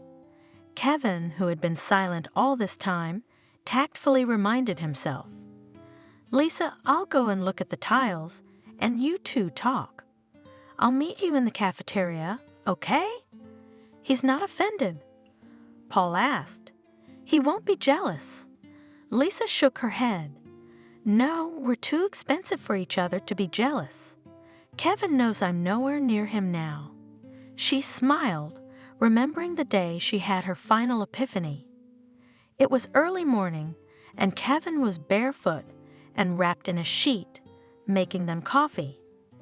Lisa tiptoed up behind him and, without thinking, hugged him. She shouldn't have thought about it, because then she would have gotten scared, hesitated, and never done what she'd been dreaming about for days. And standing there, no closer, her forehead against his back, she suddenly realized she was home. Kevin stood still on the floor, with a long coffee spoon in his hands, and seemed to have stopped breathing. You, he asked quietly, just don't let me go again, do you hear me? Don't ever let go. Never, she echoed. That morning, for the first time in Kevin's extensive practice, their coffee ran off. I'm happy for you, brought her back to the present by Paul's voice. Honestly, Lisa, I'm really glad you're doing well, that you love each other. That wouldn't have happened to me. I'm too much of the slumbering type, she grinned. Well, if only a little, Paul. No, I blame you. With a mom like mine, I should have decided to move, and I just kept stalling. Well, you were just taking care of her. Lisa objected. Paul thought for a moment. No, he said, I mean that too, but the main reason was something else. I just didn't want to change anything. I was comfortable, with my wife and mother around, and I didn't have to look for a new place to live, settle down, spend my time, energy, and money. It seemed to me that if I would humor and wiggle long enough, everything would somehow fall into place. It probably did, but we both, admittedly, envisioned it a little differently. Lisa finished. She looked at him almost fondly. After all, this simple, clumsy lout was not a bad man. There was no meanness or guile in him. The only thing that let him down was his excessive softness of character, which did not allow him to make a choice in time. He wanted too much to live in peace among his loved ones. And he did not take into account the fact that it was not always possible, but still he was a kindred man for her. And Lisa really wanted him to have his own puzzle of a happy life. And how is your mom? She asked, so as not to be silent. How's Caroline's health?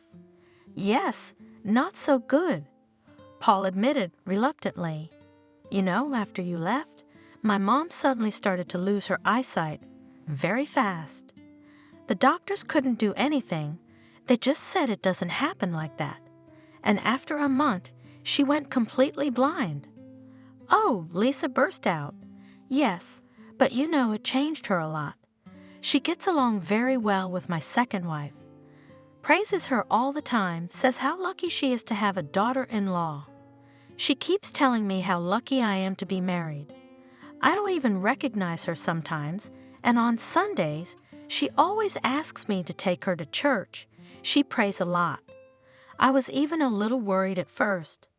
How could a person change so drastically? I thought maybe she had something wrong with her head. But then I realized that everything's fine. It just happens. Can you believe it? Miracles. Lisa smiled. But I'm happy for you. Now I'm going to go. Paul, okay. My husband's waiting for me. Bye.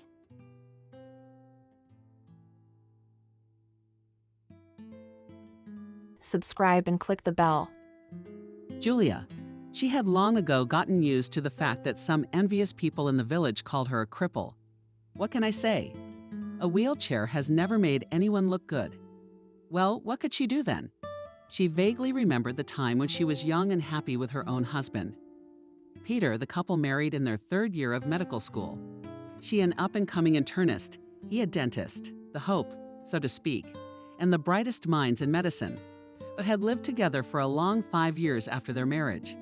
When Julia was walking home from work one evening and met her old friend, Tony, her first childhood love, with whom she lived in the same house, though on different floors, and with whom she had spent her entire childhood, her school years.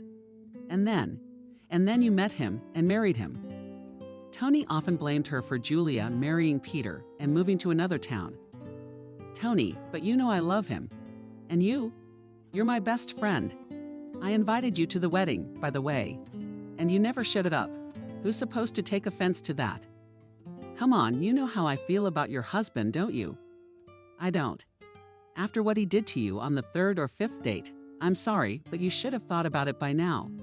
And really, Peter went crazy on the 5th date. He got jealous of Tony and raised his hand to the girl in front of witnesses. She only got a slap on the wrist, but maybe Tony's right. She should have thought about it from the start. Is her boyfriend really that good? Is this toxic relationship worth continuing? Tony, let's just change the subject. I just came over for tea and to talk about life. How are you doing anyway? Yeah, I'm good. Yesterday, my boss offered me the job of chief accountant. And I'm still thinking yes or no. What's there to think about? You'll be counting my money later. Yeah, you tell me, when was the last time you were at work or after your husband beat you up and made a scene at work? Did you quit? Yeah, that incident set the line between Julia and Tony.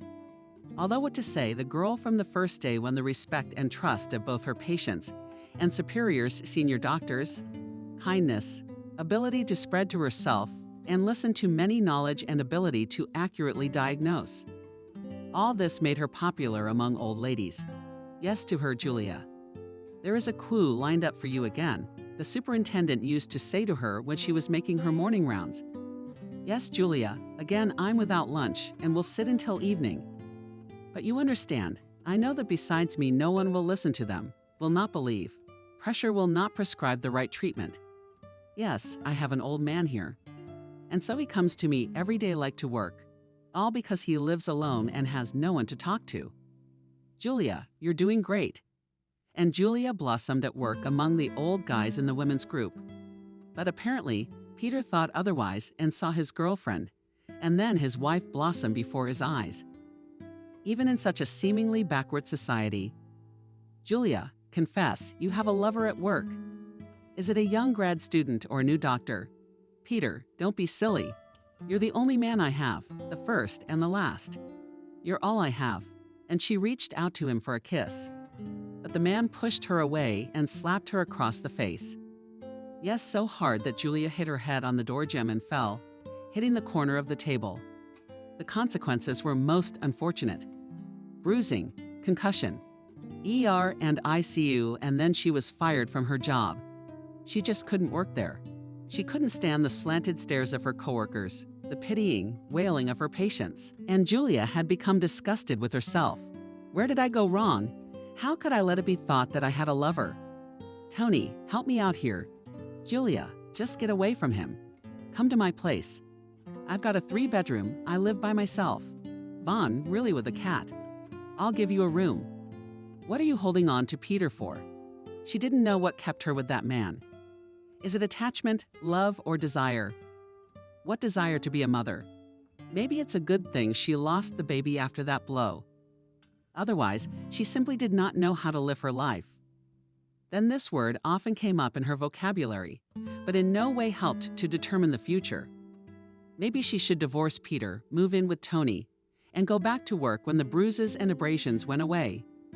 Julia had been stupid to say that out loud, naively assuming that no one was home. Peter called her in the evening and said that after work he was going to a bar with his friends to have a beer and let her do what she wanted. It's happened a lot in the last 6 months. Constant drunkenness of the husband, his delays at work, meetings with girls. And it wasn't always coworkers, more and more often prostitutes. But on this particular evening, he came home early and heard something that wasn't meant for his ears. I wonder if that's the Tony who's your housemate. Peter, you're home early. I wasn't expecting you, I'm sorry. I didn't even have time to heat up dinner. Yeah, I can see you weren't expecting that. I'm surprised you managed to get your lover Tony out of the house. Must have been the bed. Yeah, well, that's a coincidence. When her husband heard something that wasn't meant for him, and strangely enough, Juliet actually changed the linens before he arrived and threw them in the wash. It was an evening she would remember for a long time. The blow to the face, the fall, then the bump against the corner of the table and the ambulance crash, and then Tony the wheelchair and the incomprehension of how she could have gotten to this point. Julia, you should not despair. You are a doctor yourself, and you know very well that you can still get back on your feet. Tony was with her the whole time she was in the hospital, sitting by her side, spoon-feeding her, reading books, taking her for walks in a wheelchair. The doctors themselves did not understand how it could be that a young and healthy girl could lose her legs from a trivial fall. How could she lose her legs? They just stopped listening to her. She was fine. They said the bruises would go away sooner than her stomach, and she'd be back on her feet. Come on, Ethan, thanks for the encouragement. But I'm a medical professional myself, and I realize that when you're nervous, your legs can fail. So we just have to wait it out. And Julia, I gave you a sick leave so you wouldn't lose your job and have some money, and there. And if anything, I'll get a pension and go somewhere in the village to fresh air and fresh milk. With such words, she consoled herself, but she understood perfectly well she could not stand on her feet, and all her life would be confined to a wheelchair. That's how her husband ruined her youth, her health, and her desire to become a mother. When Peter beat her, Julia was pregnant. She didn't know it yet, but her husband's hand aborted her, robbing her of the joy of motherhood. It was later that she found out that while she was out, the doctors had given her a clean bill of health. I'm sorry, she's not you, you know. It was a little early. And how would you bear a pregnancy now? How would you raise a child? The girl herself did not know how she could just survive, bear, give birth, just to take care of the baby. What to say to all this? Maybe it's true that everything turned out that way then. After all, if Peter was raising his hand on her, then surely the baby would suffer as well.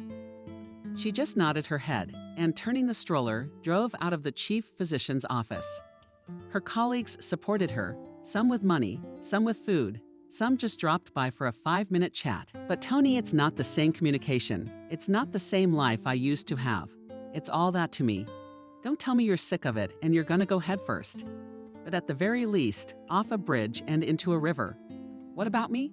You'll leave me to my fate, to the mercy of my accountants. Her friend could always cheer her up, if only for a moment, but it would make her smile. Although it was just Tony, whom Julia did not perceive as a man, as a lover and husband, although she realized he would be faithful not only as a friend, but also as a loving husband, a wonderful father, and even an excellent lover. Why did she think so? I myself did not understand. I'd never even slept with him once in my life. Life had given them only one kiss, but that was it. A friend, nothing more. Tony, I don't know how I'm supposed to go on. Just sitting in my mom's 3-bedroom apartment like this. Going from room to room in a stroller, looking out the window and enjoying the sunshine. I'm just going crazy. And it's only summer. What happens when fall and winter come? I'll go crazy. Julia, I take it you don't want to come to me. Then I'll give you another idea. My grandmother left me a house in the country. True, it's not an apartment with Euro renovation, but the structure itself is good. There's a stove. And by the way, it'll be great for your spine and legs. Then there's water. By the way, it's brought into the kitchen, though it's cold. Then there's a small vegetable garden, but a huge garden. And Tony smiled at his memory of spending all his summers at his grandmother's house. Those were the best days of his life. He would run with his friends to the river, fish at the local lake. Paris apples in the garden were his breakfast, lunch, and dinner. And how good was sleep in the hayloft? And how good was the bread from the oven? Tony, I'm not much of a villager, me and the village. Who will bring me firewood? Who will bring me groceries? I don't know, maybe I'll get sick. And then what? Well, you're a doctor yourself. And by the way, there's a neighboring village in need of a therapist. You know, in villages, doctors are a luxury. Will you be needed there? You'll be welcomed with open arms. The chairman has a car, He'll drive you around if necessary, and he'll buy food and bring it himself. I don't even know, though I'm sick of sitting around. I've been at home for the second year without any progress." And Julia shrugged her shoulders, tormented by doubts. "I'm tired of sitting at home, but to go to the village as a doctor. Will she be able to cope? Who will help her? If anything, where? Who would want to take an invalid? Tell me, how does your disability affect your ability as a brilliant therapist? It doesn't. Patients come in, they tell you everything. You listen to their blood pressure, send them for tests, and then diagnose them. You're a brilliant diagnostician. To you, people sign up for 6 months in advance." The girl tilted her head with a smile.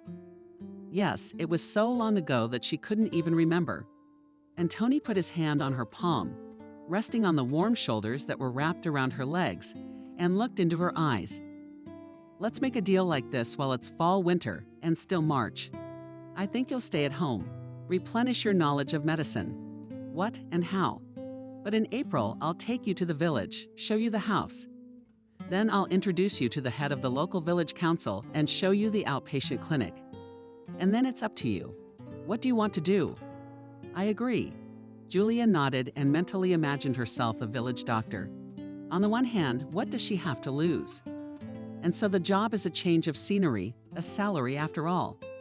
And the small disability pension she receives is not enough. And the girl nodded her head. It was good that at least she had him, or without Tony she would be completely lost. She didn't know what to do. "Tony, I agree, but I don't think it will work out." "That's a good idea. I'm handicapped." "No. And the girl is a wonderful person and a professional. And just because you're in a chair, it doesn't mean anything to me." "Tony, don't be ridiculous. You're a young, handsome guy, but why do you need me and what are you going to do?" "I won't give you an heir. I'll be a burden." "Even though you're my friend, I won't be a burden to you." "All right, I'll put it another way. If you were walking, you'd be with me, you'd leave Peter. If I walked, I'd leave him. I'd be naked." And then Julia cried. After all, about the fact that she lost a child and in the future, most likely, will not be able to have children. She hadn't told anyone. And now the memories came flooding out. There was no way she could stop the tears. A friend, don't shed tears for one fool. He's not worth it. I'm not talking about Peterloo tears. Tony, you know I haven't told anyone. You see, I can't have kids. Well, not like that. When Peter hit me and I fell, I had a miscarriage. But it was so small, I didn't know I was pregnant. The doctors cleaned it up, of course, but I'm just not sure I can get pregnant. You don't know, or that's what the doctors told you based on the test results.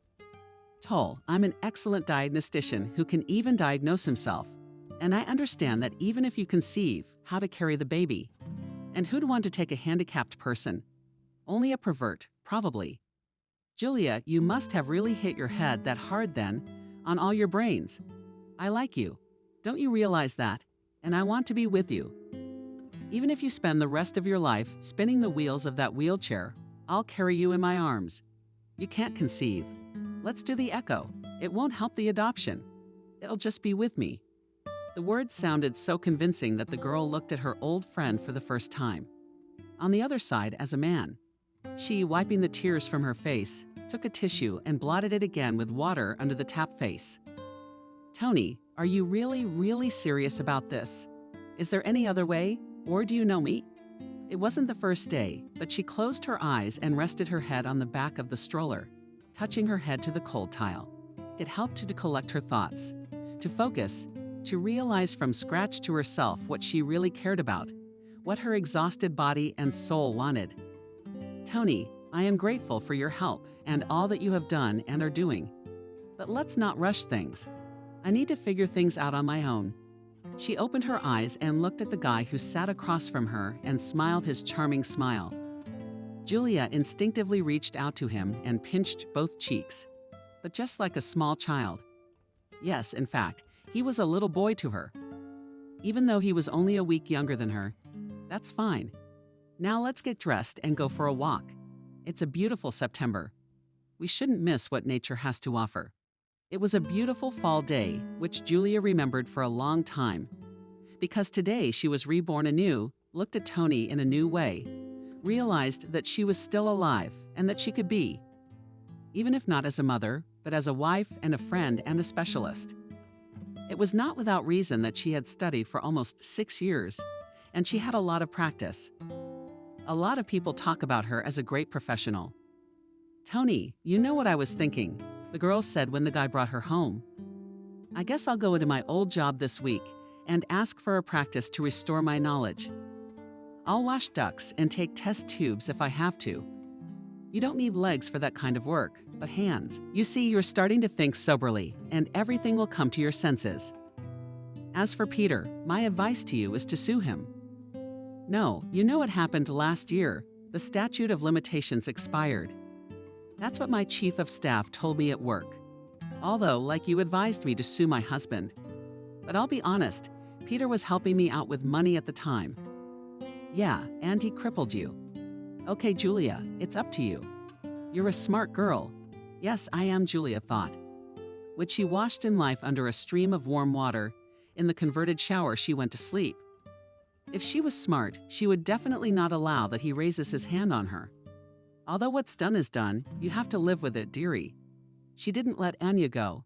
She's a wreck on the beach. And you're all at my wedding. The girl lay on the bed and thought maybe and really divorce Peter to live in the village, develop legs, and maybe even get pregnant. With whom? Anyone, even my old friend. There aren't many men around. I'm still young and attractive, and I'll get on my feet. So with these thoughts, she closed her eyes and instantly blacked out. She fell into a deep sleep without noticing. That night, she was running along the same beach again, like back in first grade, when she was given a trip to the sea from the school. How blissful was that? To run on the sand like that, her feet, and we were languidly on the warm sea. And all around was sun, wind, and freedom. The girl didn't notice how she woke up crying. Her pillow was wet, and the clock showed only 3 o'clock. Julia rose on her arms and looked out the window. The moon was accurately illuminating her bed, and in its rays the fall leaves were twirling. It was like a waltz when 1, 2, 3 and twirled in a magnificent dance to the brilliant melody of Bach or Schubert. She adored music and more than once put at home records Soviet old turntable devalued around the room. But it annoyed Peter, although the girl herself did not understand why.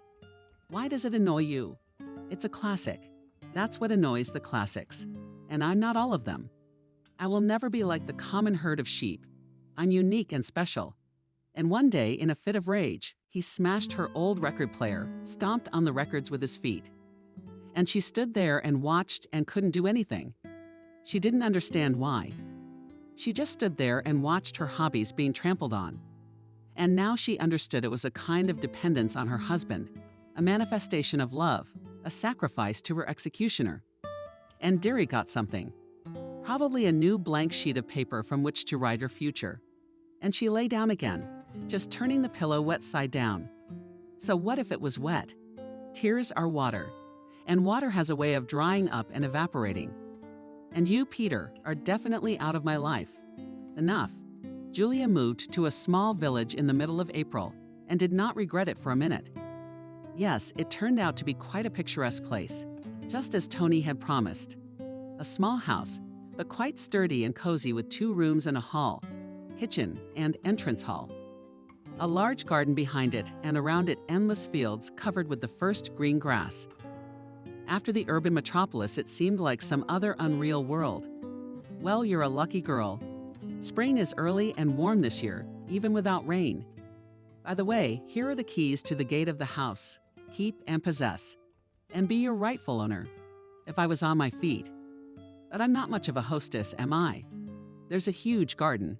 And a vegetable garden. They need care and supervision. What can I do? You can keep your spirits up and at least look after it. Pick the fruit. And nature is like that. You know, smart aunt, look and the tree will give birth. Julia smiled at her friend and put her face under the warm spring breeze and the first real rays of sunshine. How nice is it here? It's not her apartment, where she was locked up like in a prison and didn't want to see anything or anyone. Now she could have a cat in the house. Maybe even some chickens. What's in there? She can feed them. And then there's the truth. What kind of household would have more rabbits? Can she buy milk from the neighbors? Tony, you know, I want to have chickens here, even a cat. And then you can help me with that. No problem. Come on, I'll introduce you to the head of the village council first. He, by the way, I saw in the car, came to the local medical center. And there on the spot we will organize and chickens, and firewood, and help around the house. The house is fine, but the yard should be cleaned up. Everything is overgrown. There the bushes grew wildly. Let's go. That's all later. Already on the spot at the local medical center I saw her. I noted that everything here is done quite well and clean to the best of my ability, and the equipment is not new, but working. The medicines are stacked properly, right? You can feel the hand of the manager, which pleased her immensely. So we'll work together, she thought. Tony, hi. What brings you here? The voice of a short, stocky man distracted the girl from her inner musings. Andrew, I brought you a general practitioner. If you take Julia under your care and protection, Andrew, the local council leader, will help you with everything. Good afternoon, the lovely Julia. I'm delighted to meet you and also delighted that we'll have our own therapist. Because you know how poorly we have it in this area. It's horrible. 2 nurses and a driver. That's the whole staff. How do you manage? Julia, I was genuinely surprised at the way the work is done here and how people manage without proper training. Beautiful Julia, I'm ready to carry you in my arms. Just stay with us. You're our salvation and our help. You're already settled in, by the way. Andrew naively thought she had already agreed. But how can you work in such a mode and with such a set? Julia just didn't understand and already inwardly doubted whether she should stay here. But she was not used to giving up, so she smiled at the head of the village council and simply said, Yes, Tony has taken me in his house, but I really need your help to organize the yard. It's overgrown. I need wood to clean the stove, and so to speak, my personal request, if you can, chickens and a ginger kitten. No problem, Julia. By lunchtime, you will have a man with mow the grass, clean the yard, then tomorrow we'll take care of firewood and stove, and they're smoothly moved to the garden. You have firewood for the first couple days? Yes, thank you, but we'll organize the chickens. We can ask around the neighbors. Didn't any of them grow up dry? My man will see the condition of the hen house, bring you some food, and we'll think about kittens. By the way, you would also need a small dog in the yard or in the house to run and bark like a bell. Julia smiled. It's true. Well, how in the village without a dog? No way. She already imagined how from the morning she would feed the hens, give porridge with dog's meat, how she would pet the cat and go to the garden to drink her morning coffee. No, her Julia shook her head and mentally already stayed here. After all, how stupid was she to have stayed in the city for so long? She should go to the air, to nature, develop her legs, and forget about Peter could already walk on her own 2 feet. I'm sorry, she's not up for anything you said. Andrew tilted his head closer so he could hear her better. No, I'm sorry, Andrew, it's nothing. Just thinking out loud. It's okay if I call you by your first name. I'd be happy for you to call me by my first name. That's so wonderful to hear. Andrew, from a girl like you. Come on, I'm not a girl anymore, and a wheelchair doesn't make me look good. You know, I've always been a sensible man. I've said it before, and I'll say it again. The main thing is the mind, and the body is harmful. Excuse me, but how come Andrew shouldn't ask now? You'd better help the girl to get settled, and then you'll ask questions over a cup of tea. Tony made it clear to his head that the topic was delicate enough that he shouldn't be so gung-ho about the new therapist. Julia, I apologize if my question offended you. But you understand, we have a priest in the neighboring village, so he's talking about the beginning. Andrew, sorry, let's not talk about your mysticism. And all of a sudden, Tony tilted his head up to the sky and rolled his eyes. He had heard this story about the local priest from the head of his village more than once. They say he has the gift of healing, cures cancer, exorcises demons, and so on. People even come to him in droves, coming from cities and almost from neighboring countries. And here he is right next door. Just take it. Tony, that's where you're wrong. He gets people back on their feet, by the way, You should go to the temple. Oh, sorry, when you're settled in, I'll take you there. It's a beautiful place. Even artists come from the capital to sketch there. So you won't regret it. And communion with God, thank you. But probably a little later. And I can't say that I'm a particularly religious person. Doctors and priests are like two opposing camps, each with their own truth. Yeah, it's like Spartacus and Dynamo fans. I agree with you, dear girl, but still we come to it. But that's for later. Now let's go to my office. I'll feed you lunch and we'll talk about it. What do you want in the house, and what do you want in your dispensary? It was near evening in the flooded house when Julia and Tony sat at the table and had dinner. We discussed working points, what was needed, how much, how to organize the work. It was like that. Tony, it's all so cool. I haven't felt this good since I entered the institute and met Peter. But she immediately faltered when she read the grimace of displeasure and misunderstanding on Tony's face. Yes, Isabella, the way he used to raise his hands at you. And he probably wanted to say that it was probably his fault she was in a wheelchair now. But he didn't. He felt sorry for hurting and so exhausted both soul and body. So he just got up and walked out of the room into the yard. It was so desirable to smoke. But the guy gave up this habit about 3 years ago, although a pack of cigarettes in his bag or in his car was always there. He went back to the car and rummaged through the glove compartment, pulled out cigarettes and took them out. One he lit. A few minutes later, he heard the squeak of wheels. That's right. Julia pulled into the street to see where he was. Tony, I'm sorry. I understand that mentioning Peter annoys you, but let's not make a big deal out of it. I'm trying to get over him, but so far I'm not doing a very good job. Yeah, I know, but I hate to see you like this.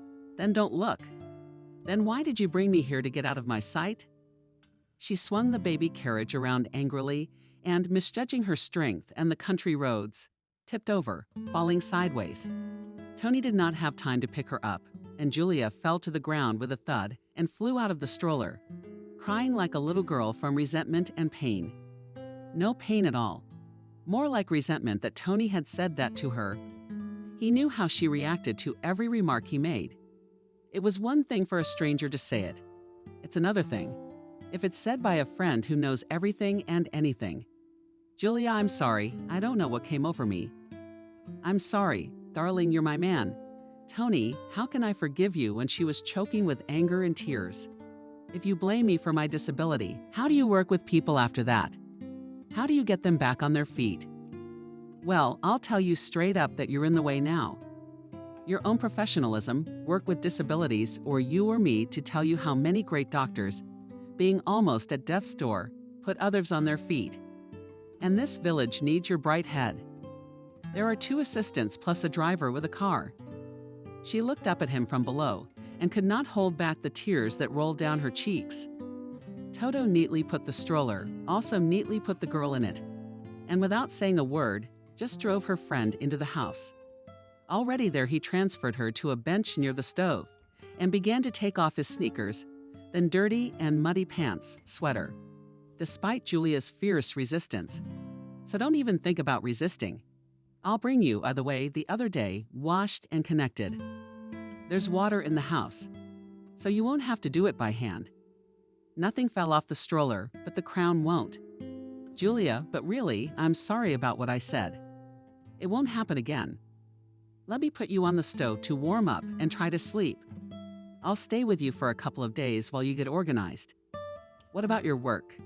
She looked at her friend in surprise. She knew how important it was to him. I just took a week at my own expense. I'll take another if I have to. Don't worry about it, sweetheart. It's important for me to get you settled in here and be comfortable. That you have everything you need. You've got firewood and food for at least a couple weeks. You got a cat and a dog and chickens. What else do you want? Then my boss knows exactly where I am and who I'm with. And by the way, he says hello and thank you very much. Thanks for what? I didn't remind my boss of Tony, but I just didn't understand what he was thanking her for. Yeah, he brought his wife to you, who couldn't get a diagnosis. And you knew right off the bat that she had cancer. And it's a good thing they detected it in time, punctured her, didn't let her die a horrible death. What's he talking about? Come on, it's my job. By the way, did you know that dogs and cats can detect cancer cells by smell? I've heard of it. I've even read about it. It's like the Americans have adopted this technique in hospitals. Now we're not America. At least we've got this outpatient clinic to deal with. Okay, I know there's a few charitable organizations in town. I'll contact them. I'll get them to drop off some equipment, medical supplies, and bandages. I understand summer's a hot time in the village. Oh yes, you'll have a lot of work to do. This one's got blood pressure, the other one's got early slopes, the third one's got shovel blisters, and so on and so forth. Wait till you see this. The local women from the neighboring villages will start asking you to marry their sons and grandsons. Believe me, that's a separate topic of conversation. Tony, are you really joking? The girl looked at her friend attentively and on her hands. Having risen, settled down on the stove. No, believe me, in our villages there are 5 women per 10 men. That's the statistics. And believe me, your legs are not a judgment. If a man loves you, it's in a city where there's only silicone and eyelash extensions. Guys choose their girlfriends on principle. How much money is invested in her? And here in the villages is important natural beauty without embellishments.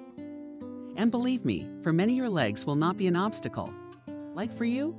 Did you just realize that now? Tony smiled and gave her a big, and in the rank to cover her legs and stroked her hand. He had loved this girl for a long time, even after she stopped walking. And the disability hadn't turned him away in any way, hadn't broken him for a minute. Only gave him an even greater desire to care for her, not to become her protector. I am your knight, and may it be without end. But at that moment, the front doors in the hay creaked and soft, light footsteps were heard. Tony and Julia looked at each other. They were definitely not expecting anyone today, and now they had an uninvited visitor. Good evening to this house. Neighbor Wendy's voice sounded loud and even resounding throughout the small house. Good evening, Grandma Wendy. How are you? How's your health? Tony was glad to see a neighbor he hadn't seen in 5 years. And by your prayers, Tony, I heard you had a doctor come to see us. That's good. We need doctors. I hear you need a cat for your house. Well, I brought you a kitten from my cat Red. Will you take it? We'll take Wendy. I don't know what your middle name is, I'm sorry. Julia said to her, looking out for matches. So it's you. Good evening again. Just call me Wendy. What's your name? Julia. Just Julia. I'm sorry I'm not meeting you on my feet. It's just my feet on wheels over there in the corner. The grandmother immediately realized that the new medically disabled. But she didn't show her surprise with any words or facial expressions. She was a wise woman who had delivered babies, but now she was no longer in good health, although she still had her wit and experience. It's all right, Julia, I understand you're Polish by nationality. Not by nationality, but by my father. He's Polish, and my mom is a native of St. Petersburg. So that's how I got my international mix. It's okay. It's good to have 2 nations together. And for your legs. But don't worry, we'll put you on them. Get out of here. You know, we've got a lot of holy places here, and the land is fertile. Build it with your bare feet, and you'll feel the power coming from it. Wendy, do you really understand that Julia is a doctor and all that? It's science. And here I am with my superstitions. Here's my superstition. The red cat will be, believe me, a great rat catcher. And the grandmother took out a beautiful red kitten, which she immediately handed to me with joy. The girl almost jumped from the stove on her own 2 feet. After all, she had dreamed of such a miracle for a long time. And here it was, brought straight home. The cat looked at her carefully and flashed, started quietly muttering Julia under a warm hand stroked, lice it on the head. What a big kitten. Can you feel the breed? I've got a cat. What do you want? My son brought her to me. He says she's a purebred Siberian cat. Mirka's alive, but my son's long gone. That's the legacy of my boy, and the old woman turned away. I quietly wiped away a tear, reflected on life, and Tony and Julia just fell silent for a moment. Wendy, do you happen to have any extra chickens for the household? We need to teach the metropolis the joys of rural life. Yes, please, even 10. I'll pay you the money. The girl was glad that her neighbor could help her so easily. Although, Tony, I don't have a chicken coop yet, and I don't have any feed. I do have chickens. I'll be able to give them to you in 2 weeks. They're still small. Let them grow up. My chickens are great dryers. So you'll always have homemade crates. Can you order feed from our head? He buys for the whole village. Thank you. Why did you have your blood pressure taken?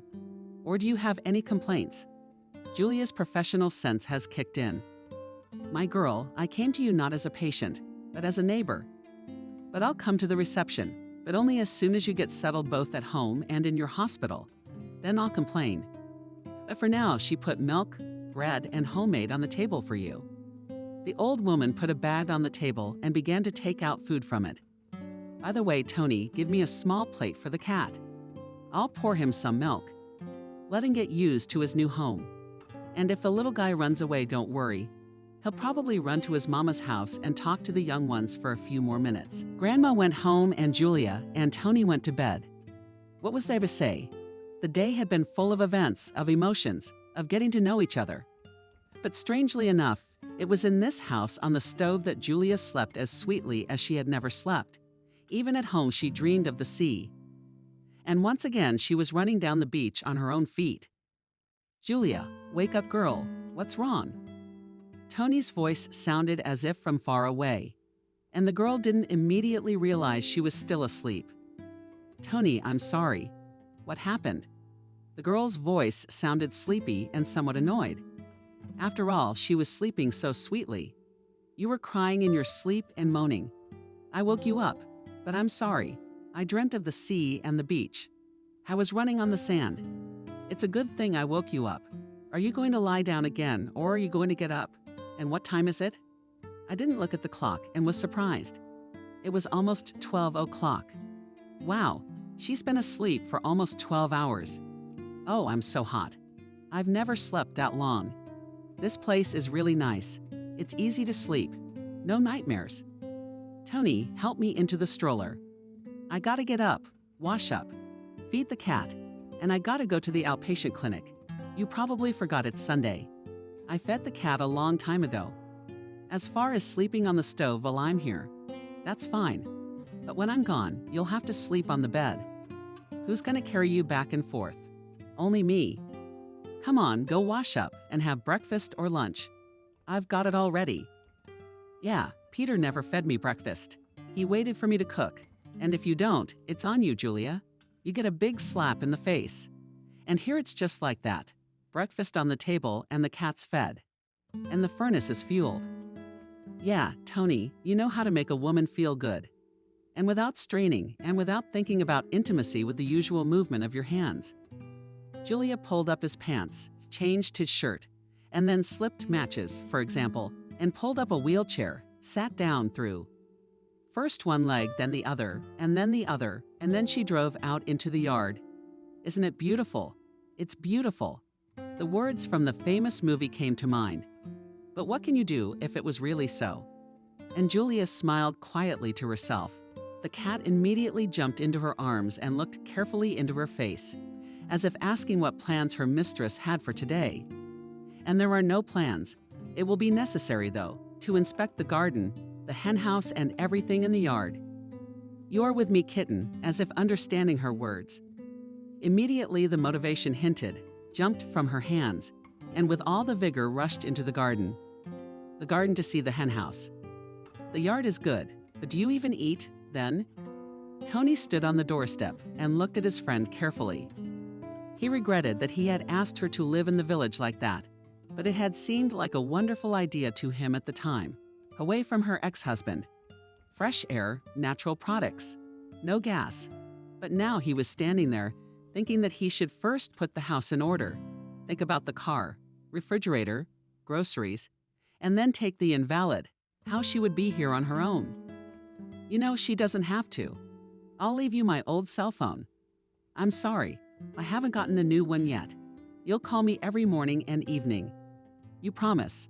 I bought it myself. I had to get the house cleaned up before I could bring you here. But now I'm here eating fine eyeballs and talking to you. But Tony, don't think about it. Trust me, I'm not that weak. That's a first. Plus there's a job, and there's people, and a car. So who's there to turn to in case of emergency? You know, it's a good thing the job came right out of the blue. In fact, it's a plus for you. In time, maybe then you'll go to the city. It's better to translate than to start from scratch. I said that and only then thought that words could offend my friend. So immediately bit my tongue and simply ducked into the plate. And Julia herself realized that the guy wanted the best. But it turned out as usual. Oh well. I mean, maybe you should be less reactive to words. You gotta get used to it. Girl to the fact that you will not get up. But at the second legs, as if pierced by a charge of current, and Julia, from surprise, shrieked and dropped the fork. What happened? Tony stood up from his seat in surprise. Nothing. It was just something that pricked Julia's heart. She didn't want to say that her legs were electrocuted. Don't entertain the hope that they might regain their sensitivity. That's the connection I had to the temple. Well, the one the head of the collective farm mentioned yesterday. In principle, it's possible. But let's do it next weekend. Just this morning, a man from the village council came to see the hen house. He said it was good, only that it needs some repairs and left to get some materials. So we should be here by 2 o'clock or so. So we go to the temple or wait for the master to repair the hen house. But of course, the master is more important. And my future ones don't need a decent house. So they had breakfast, though it was more like lunch. They chatted merrily. And the girl more and more caught herself thinking that here she would settle down. And this place would bring her a lot of happiness, although she did not realize that here she could meet not only her happiness, but also revelations. The days flew like minutes of the week, like hours. Tony returned to town, promising to come back on weekends, and she stayed on her own. But why on her own, she said to herself as she escorted Tony over the threshold. There's the cat, and then there will be more hens. Now I'll have to get used to living in the village. Soon there will be hens. Really, Carrot the cat flashed and lost his head, and her chin. Yeah, here comes reality. But it's time to get started on the house. And there maybe she'll really get up and start walking Carrot Top. Why don't I go see a priest? Well, if it doesn't help you get back on your feet, then at least you'll confess. The cat trustingly knocked, as if agreeing, and began to rub her face, mewing in her ear his song. What a marvelous animal. Yes, and what a wonderful song. And anyway, why was she so opposed to coming here? I guess it's the fear of change that stops a lot of people. Though now she realized it was all for her own good. Rural life and everyday life spun the girl, and the work carried her away. So Julia sometimes forgot that she was in a wheelchair. What's to say? The talent of an excellent therapist and experienced doctor make her famous. To the new doctor lined up lines of sufferers. Julia, you're our star, the head of the village council once told her. By the way, read about you in the newspaper. And he handed her a newspaper bought in a neighboring district. And indeed, on the first page, there was a note that the new doctor of the village of such and such puts not only people on their feet, but is considered a great diagnosis. And the reason for this is one case in the village, a trivial case. But probably it is from such situations that local legends and stories are born. In one resident of a neighboring village, a girl first grader fell ill. For a long time, they could not establish an accurate diagnosis. The little girl was bothered by a woody cough. Everyone thought a cold, but it turned out to be a heart problem. And it's good that the diagnosis could be made in time, when the problem can be solved with medication and did not have to resort to surgery. There are many such situations, and there will be more. Julia thought. After all, she loved these places and these hard-working, kind people. Andrew, could you do me a favor? One day, Julia asked the head of the village council. Yes, my dear, beautiful visitor. Lord of my rheumatism, tamer pressure all I can. Could you take me to that temple you spoke of, where Father John rules? Is it true that he has some kind of power? Julia, and you tell me this. Are you a doctor? No, I'm sorry, he may have powers. What kind of power? But I've never heard anything about it. You really believe that? I'm sorry for asking. You know, your grandmothers and neighboring villagers have been telling me all about him. Believe it or not, maybe we should go. It's a good thing. Let's go. We'll be at the service this Sunday. see our beauty. And communion with God, I don't know, but maybe he'll help me so I can walk again. Do you think I'll be your eighth wonder of the world? The priest laid his hands on her, and she got up and walked. Julia herself did not realize at that moment why she had spoken so disparagingly about the priest, about faith and God. Her mother and grandmother of the youngest had accustomed the girl to faith, but apparently the Soviet authorities and her studies at medical school had nullified all faith in miracles. Andrew stood next to her, looked at her intently, and asked Julia, "How did it happen that you are in a wheelchair?" "You won't believe it, but my husband beat me. I fell, hit myself, and lost not only my legs, but also my unborn child. I apologize if I hurt your feelings as a believer, but when a husband beats his wife, somehow my faith in God and higher powers fades to nothing. I do. In our temple, Father John was disabled himself. Yeah, well, don't look at me so skeptical. Just like you had problems with your legs. From what I hear, he didn't ride in a wheelchair, but when he took it, it went away. But if you don't believe me, I won't bother you with these stories, but I'll take you. And I should go to the service myself. I've got things to do." And the head of the village council left her outpatient clinic. But on the threshold, he stopped and turned around and asked, "Did you and your husband get married?" Julia did not say anything. She just nodded her head negatively, and the man didn't say anything, but just lowered his head and went about his business. Yes, life is such an unpredictable thing that the greatest sorrow and the greatest happiness can happen to anyone. But already on Sunday at 9 o'clock, Andrew's car was parked near her house, and he, with a smile on his face in a new suit, knocked on the door of her Julia. "It's Andrew, open up. Taking you to the temple today, Andrew. Come in. I'll make tea and come out to you. You can stay in the kitchen. I've made pancakes. We'll have breakfast, if you don't mind." "I don't mind. But to tell you the truth, I ate a lot this morning. And we still have to drive 30 minutes on our roads. So if you don't want to be late for the most solemn part of the service, let's go well. I, in principle, also ate in the morning. So, as they say, load me into your carriage and let's go. My car hasn't been bought yet. It's probably waiting somewhere in the showroom, but with a salary like this, I won't see it soon." She was trying to make a joke, but it didn't work. "Julia, if you need transportation, don't hesitate to speak up. I can just forget to offer you my carriage, as you said. Because if you need to go to the city or something, just a whistle. Thank you, I'll say. I don't know how to whistle, to be honest." So they drove to the neighboring village. They joked and laughed merrily.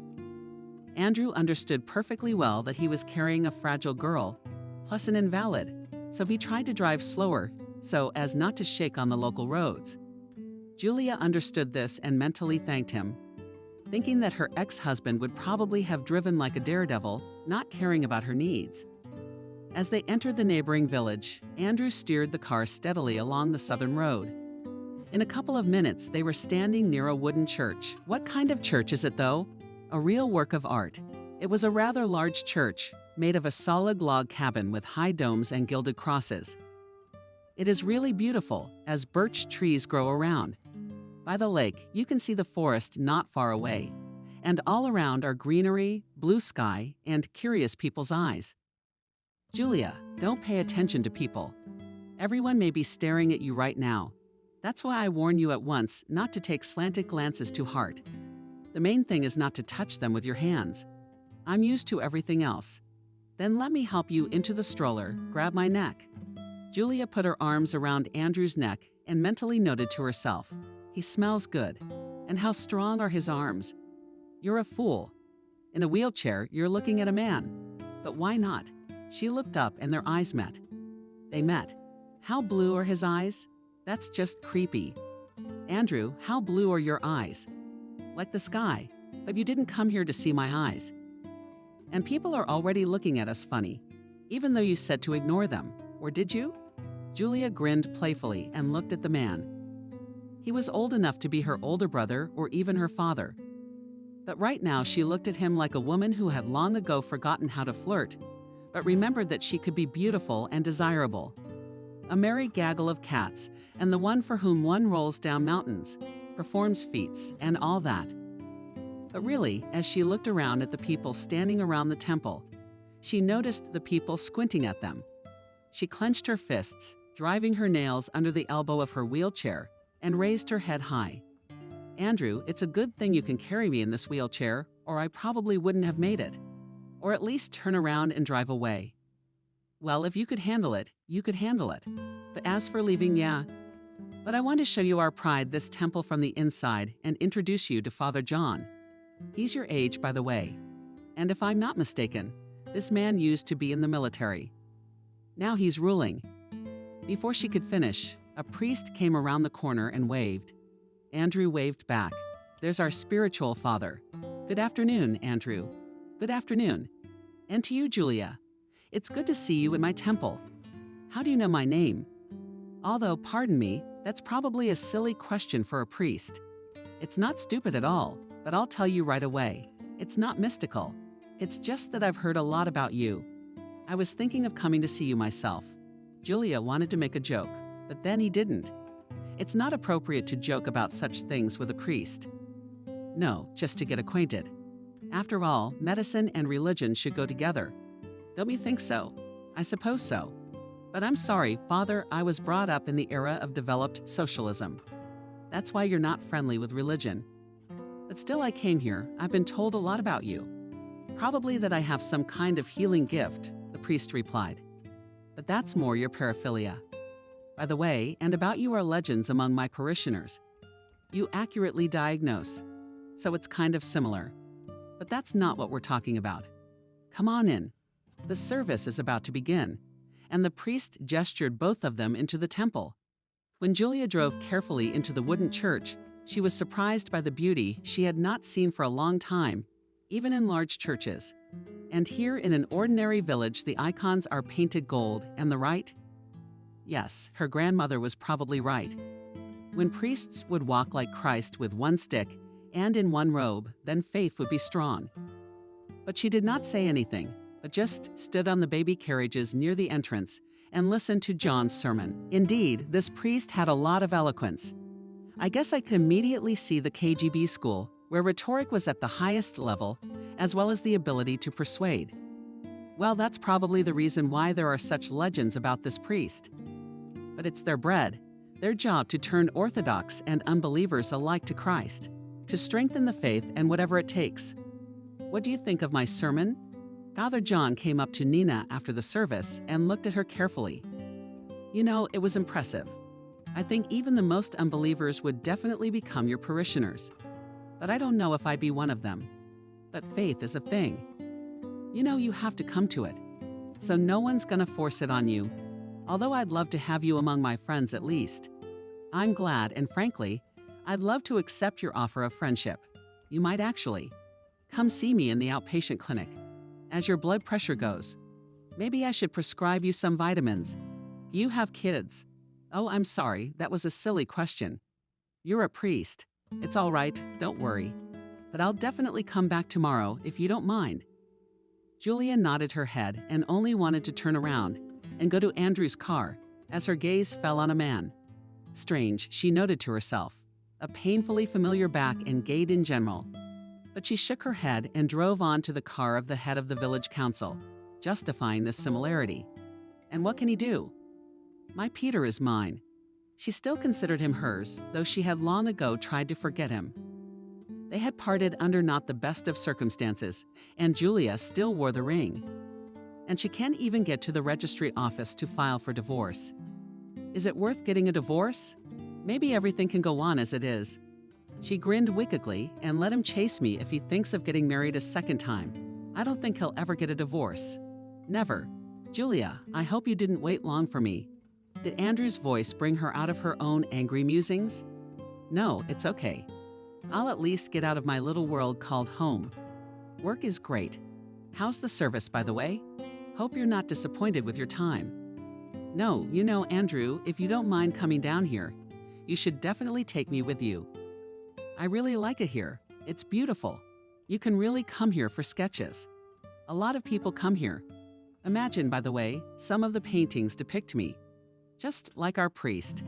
Andrew, have you ever had it in this place that you look at a person from the back, and it seems to you that you have already seen him somewhere? I mean, it could be anywhere. It doesn't have to be here and now. And that you've met someone you know. Julia did not say that she had seen her husband's back, but just kept silent. She didn't pursue the topic herself, but the unpleasant residue remained. Though business and care of the house and the outpatient clinic made her forget about it. Although soon the girl again experienced a lot of unpleasant moments. And the reason for this was the fall holiday, which in the village it was customary to celebrate at the very beginning in the temple. Who does not know this holiday, when in the temple are carried to sanctify apples, honey, and nuts, which are loved by many? Julia, let's go to the temple. We should consecrate these first apples from your garden. You've done well, by the way. You've trimmed the trees, removed the old bushes and branches. Kudos and honor to you. But Andrew, it's not without your help. Julia once again caught herself thinking that Andrew liked her more and more, although the man himself was polite and all. He didn't try to pester her or somehow show his own desire, only the maximum of politeness, attention, and help. Though in fact, for that she was already grateful to him. After all, few people cared about her. Tony didn't count in this case. Yes, I take a little credit for that too. But it's still your labor, which is worth appreciating. And the cat has grown hens everywhere in the yard, and in the house you can feel the hand of the mistress. It's true that the house and the garden were cleaned. Everywhere you could feel the attention and care in all this. Julia put not a part of herself, but all of herself, and nature gave her much more gratitude in return. They drove to the temple and sweetly chatted about everything.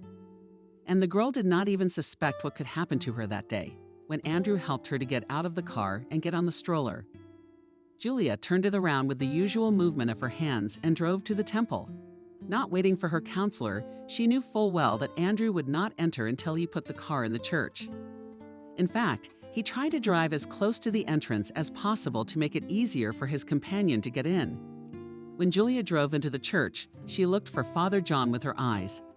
The service had not yet begun, and it was possible to talk to him a little, as was usual before every service. But when she heard his familiar voice and turned around, and she almost fell off the stroller, Julia just couldn't believe her eyes. Standing next to the priest was her husband, and he was crying. He was really crying. Julia could see large tears rolling down his face, and his hands were trembling folded in the area of his chest. She sat in the stroller and could not believe her eyes. Her husband was here in the temple crying. There was no way that could have happened. Peter had never attended church, especially during their entire time together. He didn't cry. She hadn't seen a single tear on his face. Even when his mother had died, he'd been stingy with tears at the funeral, as well as any emotion. But could it be her hallucinations? A trick of the eye? Yes, it couldn't be. She remembered this man better than anyone else. And it hadn't been long enough since they parted to forget his profile, that favorite leather jacket of his. Come up and say hello. Why not? After all, she didn't really owe him anything. He's the one who got her into this state. Peter, is that you? Julia's words sounded to the man out of the blue and like a judgment on Julia. Is it really you? Have I changed so much that you don't recognize me? Or have I aged? Although the stroller does not add beauty, but I think you can recognize my face. What brings you here? I hope it's not to follow me. No, I'm sorry. I'm here to see my Father John on a personal matter. H. My husband has a personal matter that has nothing to do with taking care of his invalid wife. Julia, I'm sorry. I'm really sorry you're in a wheelchair like this. But I'm here about something else. What is it? Julia didn't understand why she was interested in the private life of her husband, who had made her an invalid, but she couldn't stop herself. She didn't care about his problems. But most likely, it was a woman's curiosity that prevailed in this case. But her husband, strangely enough, did not react harshly to her harsh statement and just looked at her pitifully and walked away. Wow, thought Julia, what had happened to her husband? Previously, he would have simply torn her apart for such words. But now the girl did not know how to react. She didn't expect herself to be so brave. But turning around, she saw behind the back of Andrew Rural Head, who stood and with a hard expression, looked at all this. His gaze was the same as her ex-husband's. But, Andrew, you have heard everything. but I can introduce you in absentia. This is my ex-husband, or rather, still husband. We're just not divorced. And he's the reason I'm sitting here in a wheelchair right now." The man smiled and squatted down in front of Nina. He took her hands in his and kissed them, not realizing what he was doing.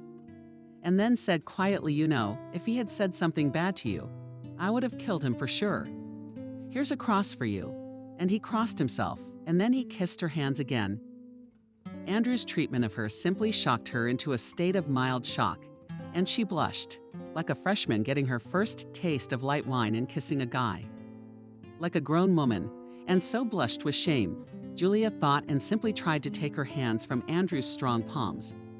"You don't have to take your hands away. I didn't hurt you. By the way, John's father told me that you can, in fact, be put back on your feet. I wonder how." She wanted to be sarcastic, like, "Is this place prayed for? Or is there a special prayer?" But she didn't. She didn't want to spoil such a beautiful moment. And by the way, she didn't care that people were standing around and looking at this couple as if they were mesmerized. The head of the village council and the invalid. No, he has a masseur he knows. He's a practicing guru or something. But he's the one who got him back on his feet after the tragedy. That's how I remember it. You said he was in the missile force somewhere, and not in the missile force, but in security, guarding a secret facility in a space town. Well, I guess it's not that simple. By the way, he promised to give me his phone number, but he said that he would contact him first to clarify whether he accepts patients or not. Where is he now? Do you think I have any chance of walking on my own legs? I think it's worth using any method, and as a medical man, you should know that. Now let's go into town. I know a great taco place, and they have a real Mexican chef. At the mention of food, Julia realized how hungry she was, and her stomach was charging so treacherously that the sound must have been heard by everyone around her. Yep, looking around. She looked at the people and saw that everyone was looking at her like she was a free circus. So be it. Andrew is a fine man and a fine man. Surely he's the one every woman from small to large is pining for. She proudly raised her head and turned the stroller and went to the car. Look, I'm not so helpless. Yes, the afternoon and evening had been charming. Great company and delicious tacos, a cozy cafe and Andrew nearby. But the minutes flew by like crazy. And only in the evening Julia remembered that she had to work tomorrow. And she looked at her watch and shrieked quietly, "Oh, I have to work tomorrow, and it's so late. And the cat's home fed. And the chickens are affected by the costs of city life, when you are not responsible for anyone but yourself. Don't worry about it. I called your neighbor's grandmother, and she's been feeding everyone. I've got a car, and I'll take you home. How are you enjoying your evening, by the way? Andrew, you don't know how good I feel. I had a wonderful evening here." That's good. So you were able to forget about your husband, erase him from your memory. And that was the truth. She didn't even think about Peter for a minute. And Tony had kind of faded into the background. And the strangest thing was that she enjoyed Andrew's company. And the man himself seemed to enjoy her company. "Andrew, please tell me if you like me. That's when I just sit like this and my mangled legs and the wheelchair are not visible." Warmed by wine and the attention of a handsome man, Julia didn't know why she asked that. Maybe she wanted more attention? Maybe to believe that she was attractive as before. "You know, Julia, you are a very beautiful young woman, and I will try to put you on your feet if you will let me, and then it's up to you to decide how we're going to proceed." She nodded her head and looked down at him, thinking how not only was he nice, but also sensible. He didn't say he'd be with her forever. He didn't swear to be faithful to her love like Tony had. He just gave her a choice, but he said he liked her openly, which she couldn't help but be pleased about. And it was at that moment that she realized her past was behind her, gone with her head. Like her Peter did today. "Andrew, thank you so much. You know, your words are like a prayer to me. And I just want to do whatever it takes to get my legs walking again. And you're right, then we'll see what we can do." "What do you mean? That's it for now. Let's go home." He said it so warmly. It made her want to go home with him. But so far it was just her fantasies and daydreams. Though why dreams? She'd have to get back on her feet. And then maybe she'd ride in Andrew's car and look out the window at the trees and the houses of the field flying by. And it would be quiet and peaceful, as it had never been, not even with Tony, who she knew was wholeheartedly in love with her. And how right he'd been when he'd said that her legs would be no barrier to a man in love who wanted her. What's on your mind? My dear sorceress. And why did Julia smiled and looked at the small man sitting next to her, who was ready to outshine the whole world for her? Well, I don't know, I just wanted to call you that. He turned and looked at her with his sky blue eyes. About what? You know, I just want to keep going, keep going, keep going. No. I should stop at a gas station, have a coffee, eat a hot dog, and then get on the road again. Yes, that's an interesting thought.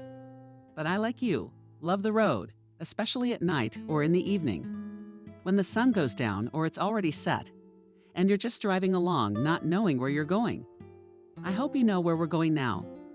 Yes, I think your carrot top is waiting for his mistress. And indeed, the cat was already sitting on the porch looking at her, and the chickens were already sitting on the roost, fed and fed by a kind neighbor. Andrew carried her into the house in his arms, then brought the stroller in, asked if he needed anything, and left. And really, she did not need anything now, but just to be alone with her thoughts, to think about how to live on. And what's next? We have to go to a masseur and work on her legs. You're a medical professional, Julia. You do the thinking. She washed her face and lay down on the bed Tony had made. And just when she closed her eyes, she fell into a dream. It had been a long time since she had slept like this, without dreams, without emotions, and almost until noon Julia simply slept. Although it was Monday, and she always set her alarm clock for 7 o'clock, but that one wasn't new to her, where a knock on the door made her wince, being floored. It's Andrew. I didn't catch you at work, and I can't reach you. You're fine. Andrew, come in. It's not locked. I overslept. I'm fine. I was getting worried. Why didn't you tell me you had the day off, by the way? I wasn't planning on it. I don't know why you decided that. I didn't decide that for you. We were seen at the temple yesterday. Then we went to the restaurant. And when I came to your office, I was told on the spot why we're not together, and why am I asking where Julia is? Wow. So by country standards, we're a couple now. And it turns out we are? But by the way, I don't mind this way of putting it. And I'm pleased that we're almost married. You do know, by the way, that we went to the priest yesterday to arrange the wedding? Even so, Julia really didn't even realize that people thought like that. But the thought itself really pleased her. At that moment, she did not feel her own disability and inferiority. And the very fact that she could be with this handsome man was already inspiring. Yeah, we both know what happened yesterday. But be prepared to be questioned about the details of your future celebration. Thank you for the heads up. But Andrew, I'm interested in another fact. Julia, with a habitual movement of her hand, moved the stroller to herself, threw one leg over, then with her whole body moved into it and threw the other leg over. It was as familiar to her as brushing her teeth or peeling potatoes would be to a normal person. I see you don't need any help. You're doing quite well on your own. Yes, it's a habit and a year of training. But that's not what we're talking about. Andrew, I'm interested in something else, and you can help me figure it out, no problem. Say what you need to say. I saw my husband at the temple yesterday. But why did he come?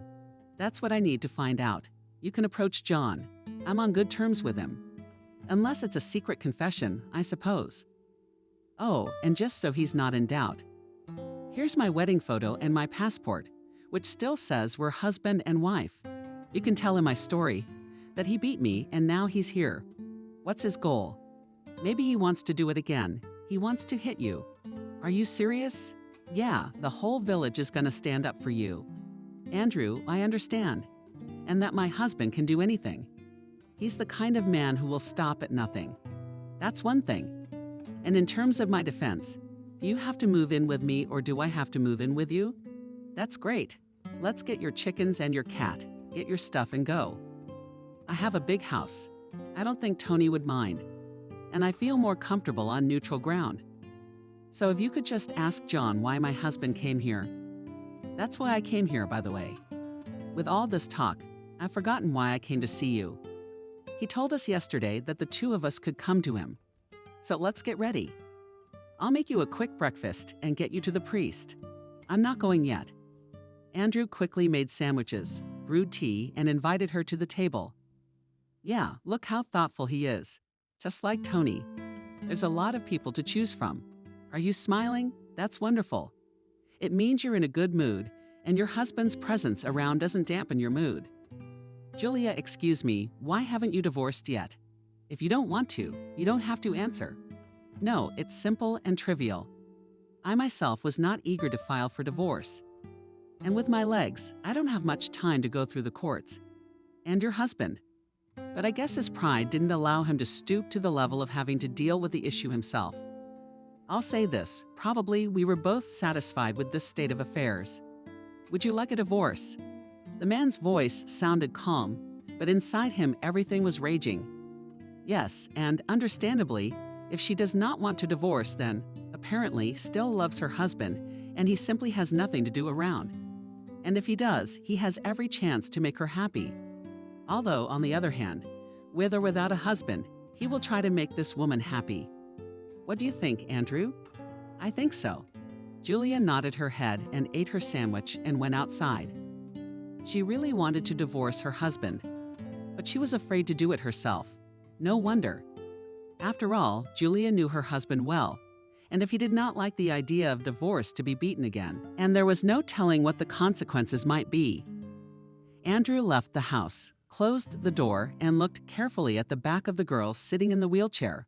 Only now he began to understand a little what she had been through. "Julia, let me help you sit down later behind the wheelchair and let's go. And you can ask John yourself, by the way. Why did your husband come?" She nodded her head and with a familiar movement of her arms around Andrew's neck, who moved her to the front passenger seat. Then he loaded the stroller into the trunk and got behind the wheel. The man had been examining his son for a long time, but was all afraid to show his feelings. Katya, for the last few days, caught her interested look at himself. Of course, it was possible to delicately ask what yes, how. But in the very case intervened the ex-husband of her Julia. Although what ex, if they are still not divorced, and damn him. He came here for a reason, and he went straight to John. John went straight for it. Maybe he really wants Julia back. Have you thought about it? Switching to you. Asked Andrew that your husband Peter wants you back, and therefore went to the priest, but so to speak, with an authority figure to influence you. I thought so. But I know my husband well. He's not used to acting like this. He's rude and mean, even though he has 2 degrees. He was brought up in an intelligent family. But if anything is out of his control, he'll just raise his hand and beat you and that's it. Any constructive conversation is out of the question. That's why I was confused yesterday by his behavior and his reaction to my words. Calm, even humility, and no rudeness. Well, his people were there, witnesses. Maybe that stopped him. Oh no. He beat me up in front of witnesses once. And you can imagine, it was a special treat for him. It was his way of elevating his status, showing he's not beholden to anyone. Yeah, well, if that's the case, his behavior does look suspicious at the very least. I'm surprised you guys made it through the night on your own. All right, we'll go. I'll talk to John. Half an hour later, they were sitting in the courtyard in the priest's gazebo, and John was putting together the table and putting on the samovar. How good of you to come, just like that without a call. You invited us yesterday, so how could you not come? By the way, Father, Julia has a question for you. You see, here's the thing. Yesterday you were approached by her husband, who, in fact, is responsible for the tragic confluence, for the fact that she does not walk. What kind of husband? Tall, swarthy, in a gray leather jacket. He arrived in a white car. You must remember him. He's quite stately and not like the locals. Julia, I have a lot of people coming to see me, so don't take that as praise. But I really might not have remembered him. No, you were just pulling up. And at that moment he turned around and walked towards you. Yeah, that's right. You see, I know him very well. And there's no way he'd just come here. I'm just afraid he's gonna make me do something terrible. I'm afraid to even guess what it is. Let's just say that in the old days, a word he didn't like could get him beaten up. And the result of that beating is sitting in a wheelchair in front of you right now. I understand you, Julia. You're afraid for yourself, but you can sleep well with this man. He did identify himself as Peter. He came here for a different reason, and that reason is not you. Certainly not to divorce you or any other issue. But what then? I saw him crying. And knowing Peter, he's never cried at his own mother's funeral. And here I'm at a loss to guess. You shouldn't. My dear Julia, this is not a secret confession. So I can tell you the reason why he came here, to soothe your soul and dispel all doubts. The priest stood up and went to the window. He must have been thinking about whether to tell or not, but he realized that the woman was right, and it was worth answering her question. After all, she was his wife and a woman who could really have been maimed by this man. I will tell you the reason why this man came here and decide for yourself if he is threatening you or not. Peter came and asked for my help in removing his sin. And I suppose that sin is you, Julia, what he did to you. Why would he say that? Peter thinks all his unborn children are dead because God has turned his back on him. Those words made Julia shudder. So he had other women, and they slept with him pregnant, but apparently couldn't give birth for some trivial reason. Peter was raising his hand at them. She commanded and hooked her fingers into the handrails of her wheelchair. Julia, I suppose. Do you know why his woman can't give birth? And it's not about God or a curse. Peter still raises his hand to them, like he did to me. When I fell and tragedy struck my legs. I was also pregnant, but the due date was so small I didn't realize it. Thank you for sharing your grief with me. I will definitely pray for your soul and hope that the Lord will give you the strength to stand on your feet and feel the joy of motherhood and find a good man. And you tell me, Julia, did you get married to Peter? No, he was against it, and I didn't really insist. And you know, we're both doctors, so to speak, people of scientific mind. And what advice did you give my husband, by the way? Let that be my secret. And how do you feel about going to church? But I hope you'll come to the temple. I'll try, Father. I really like it here.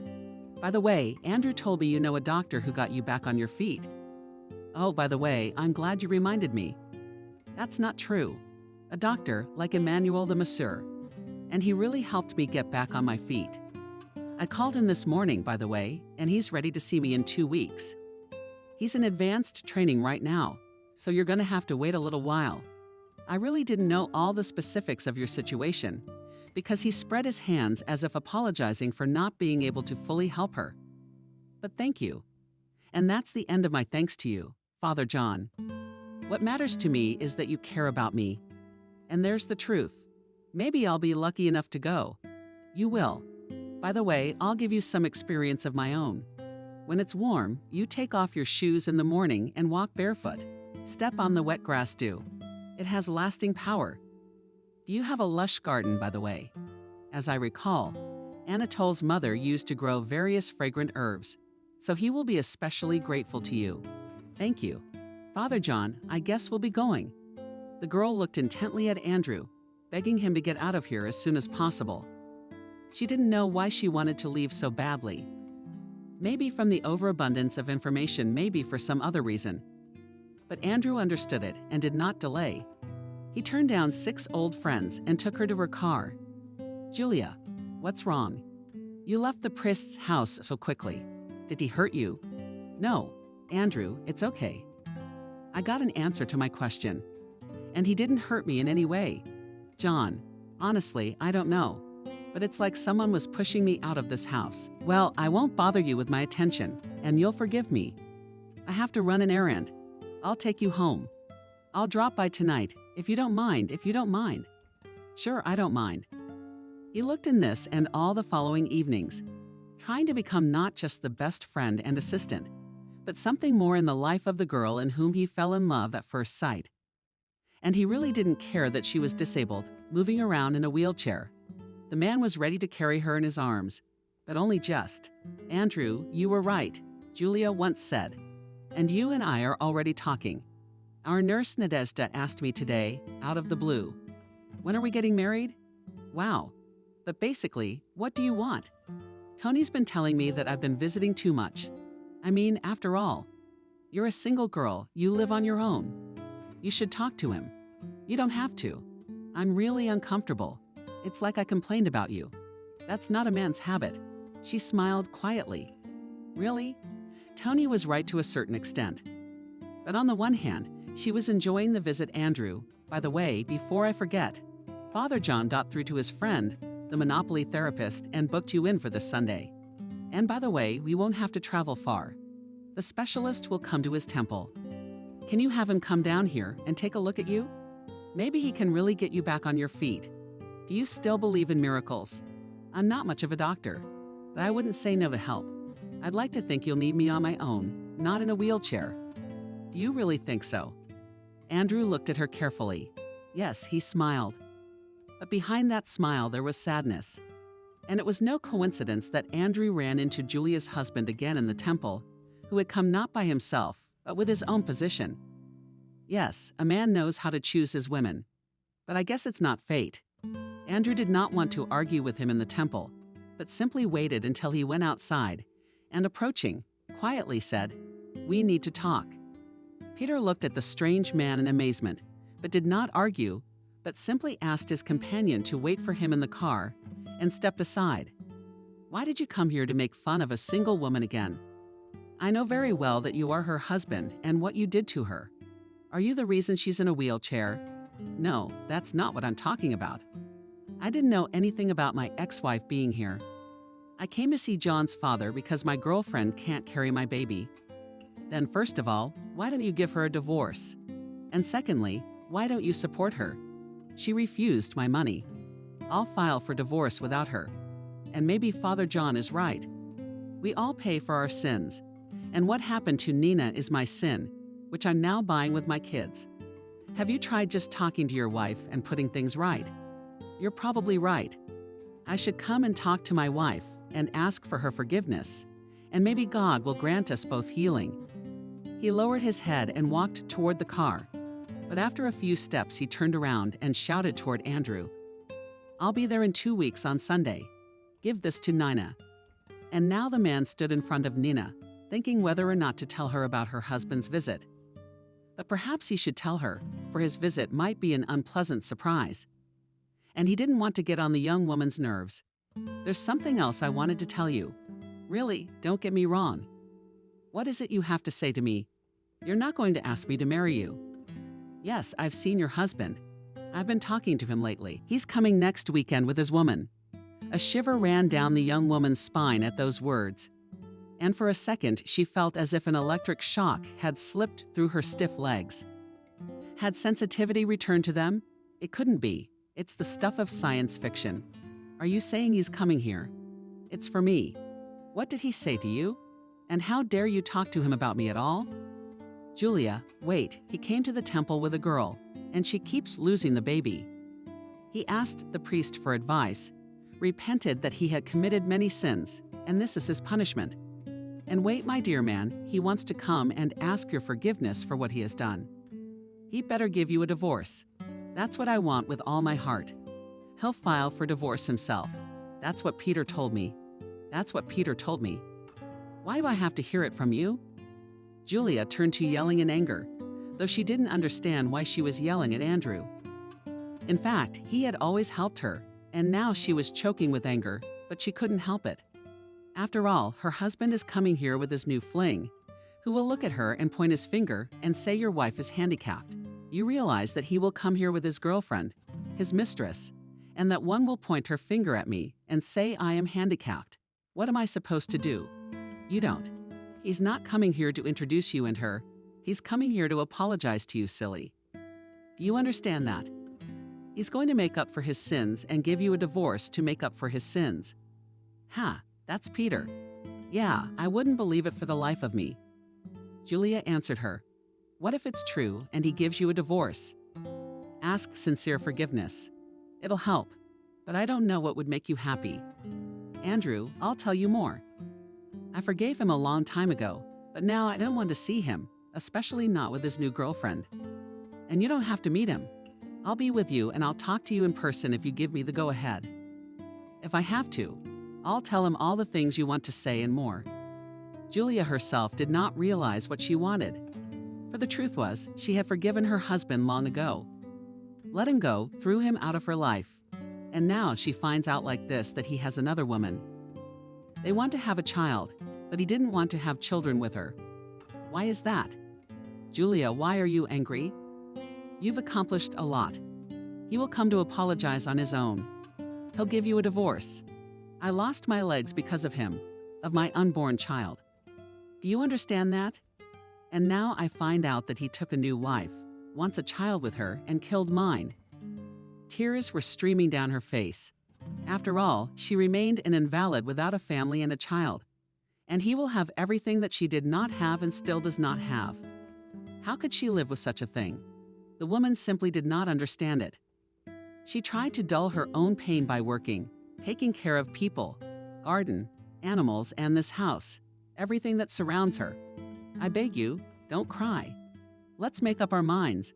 So talk to your husband, and I'll be right there with you, so to speak, as your support. Solve all your issues with him, so you can be calm.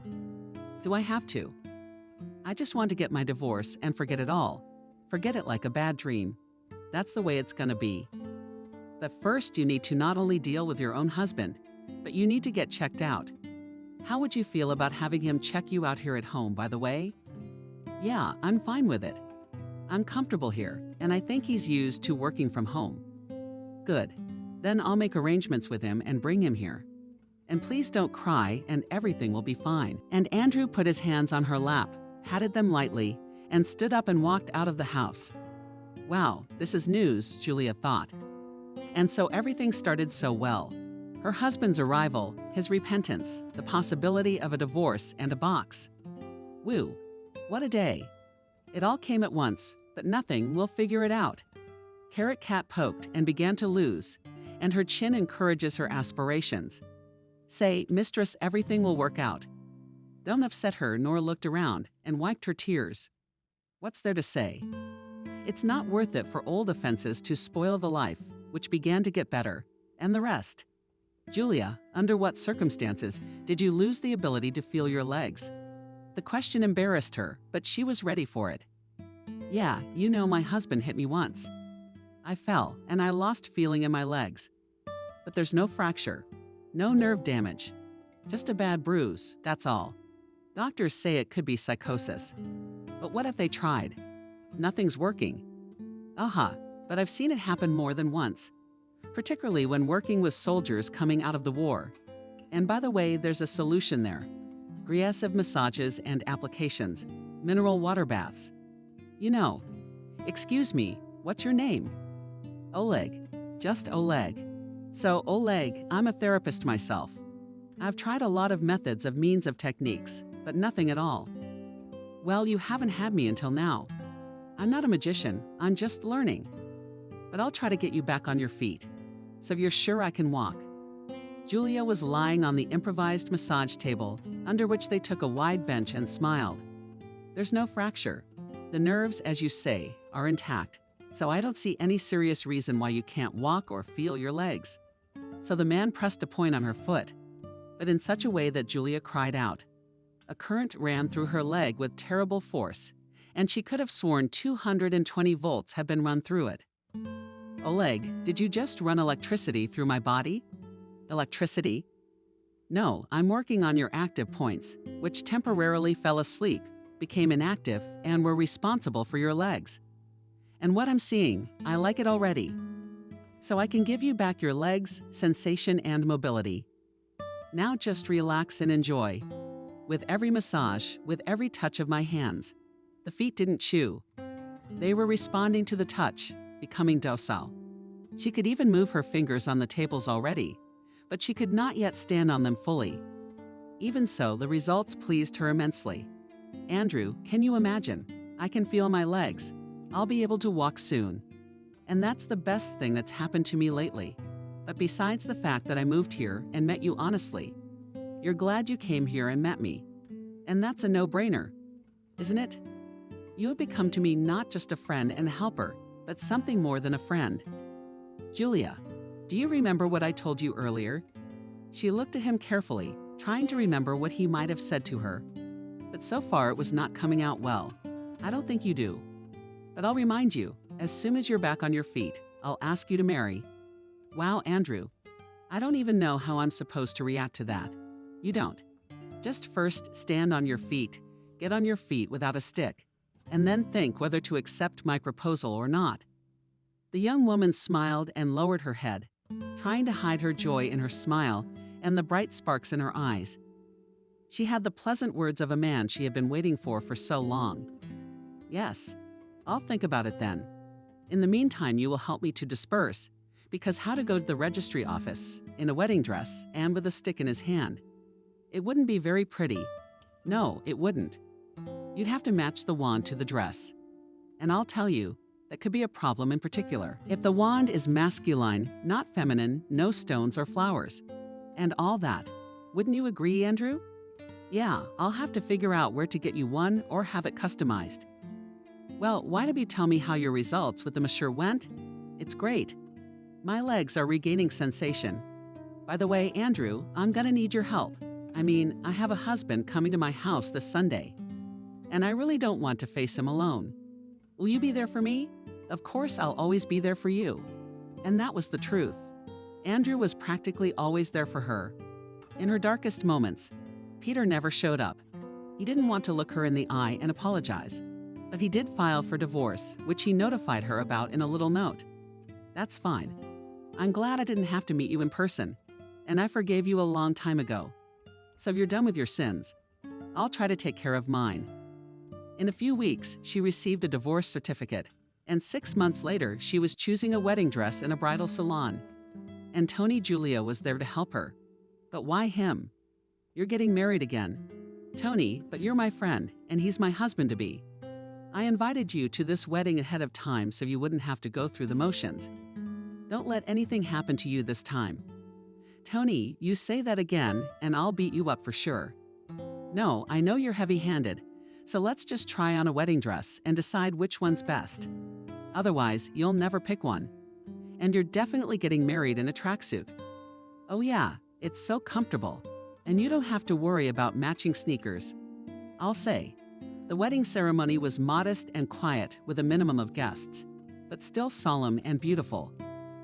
And of course, they were married in the local church by Father John. And Tony, as an old friend witnessed, Ava's farmhouse to Not On Here are the keys to the house.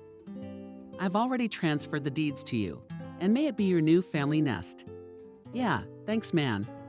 Because this is where I met my happiness and got back on my feet in every sense of the word. You're my best friend and comrade.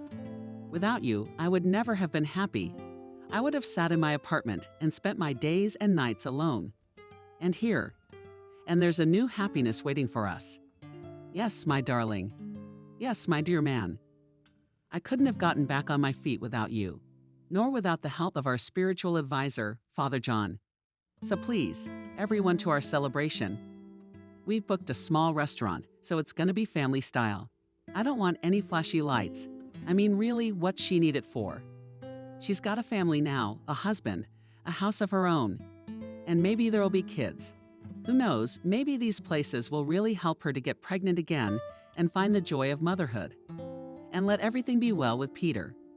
And she at that moment sincerely wished him well, from the bottom of her heart, even in spite of the grief he had brought her. Maybe she wouldn't have met her true happiness without it. Who knows?